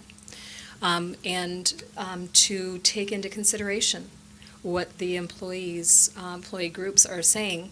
And what I have found in my current role is they have often offered better insight and more relevant insight to what actually will help our children than sometimes we're able to see on our own, because they are the contacts. And so the relationship experience with unions, often what I've experienced is that they have provided as much valuable information on effective changes and effective steps than any other probably feedback loop at that point in the roles that I've been in. But again, as a superintendent's role, that is something that is part of the information that feeds the bigger picture, and it's taken in conjunction with that. Okay. And in our last minute or two remaining, would you like to have any closing comments for the Board of Education? I just certainly, again, appreciate the opportunity. And there are a couple of things that I want to make sure that I distinguish. Trustee Johnson had mentioned how, what was, or his question was really, what is the most pressing legislative issue? And I think standardly funding is, that's just kind of an expectation that that will always be our relentless fight. But in terms of timing, in terms of what is before the legislature at this moment, that has the most immediate impact on our current organization, I do think that is evaluation. But I just wanted to make sure that's very clear. Regarding Trustee or Secretary Bonifield's question or discussion about connection at the secondary level, the data certainly shows that you start seeing some disconnect within our enrollment. We have a large showing of ninth graders, which then drops for the very first time. When you see patterns in cohorts, they drop at ninth grade, they drop then again at 10th grade, drop then again at 11th grade. And so connection. And if we do focus exclusively on college readiness, we do miss a large portion of our kids. And that is so clear in your shared vision when you talk about the importance of having every child find his or her true potential. And that is really, and it's so refreshing to see and understand student connection as being as important as student achievement in its standardized sense. That it's really about that whole experience that children have with the school system, and not just simply a slice of standardization. So that is very refreshing to see that kind of a focus and priority within the district. And that is something that has definitely corresponded with the value system that I've had educationally, professionally, and personally in terms of what is really important. It's the children that we are handing our future off to, not the records of standardized scores that were produced during this era. So that's what's going to matter most, and that is a wonderful connection. And I know that I have recently conducted a superintendent search on a board level, so I imagine you are exhausted. And I know, Yes. I can remember at the end, I was just stop that person from talking, I'm ready to go. So I know this is about fit, and I certainly understand that. And I appreciate certainly the time that you've allowed this conversation to happen. I do think I may have some unique experiences when it comes to how operations, instruction, and politics all kind of work together, and community all work together to get our best product, because understanding the fragility of the system, as you had mentioned, how carefully we have to be, or enrollment issues. As soon as you lose enrollment, then your educational issues compound your financial, and it's a spiral. And so many districts have just spiraled out, and how important it is to preserve all of those financially, academically, and confidence. And all of those are so intertwined.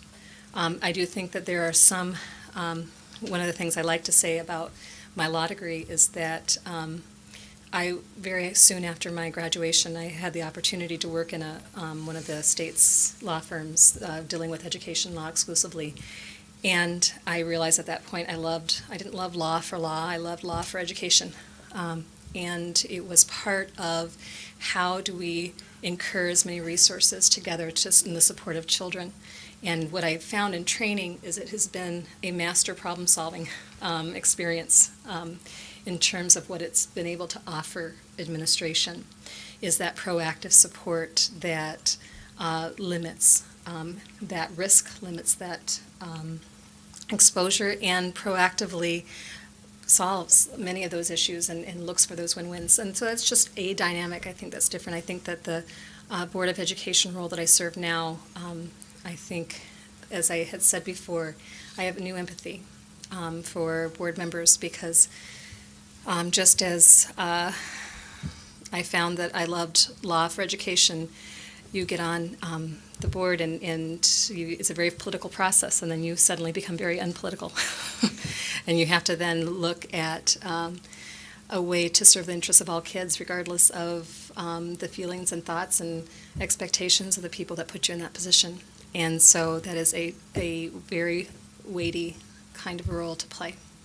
So whether I am your superintendent or someone else is your superintendent, I've invested enough time and research into your district to now be invested. So whether I'm here in this role or a cheerleader from IPSI, I will be very much in support of the success of Livonia, and excited to see where it goes, because I just was so tremendously impressed by what I found. So thank you. Thank you very much. We appreciate your interest and your time that you spent in this interview process, and it is a process, not just a moment. No, it is. As you know, we are interviewing 4 candidates, and you are the last interview scheduled of the 4. Our board does plan to deliberate tomorrow evening and narrow that field down, and then go from there into the selection process of a superintendent. If anyone in the audience present this evening or at home would like to tune in for those deliberations, they are planned for 6:30 tomorrow evening. Mr. Winter, is that a correct time? Yes. 6:30 tomorrow evening, alrighty. We have nothing else on our agenda tonight. Again, thank you so much for Thank joining you. us, and thank you to our audience present and at home who've been following along. We do appreciate it, and at this time we are adjourned. Have a nice evening.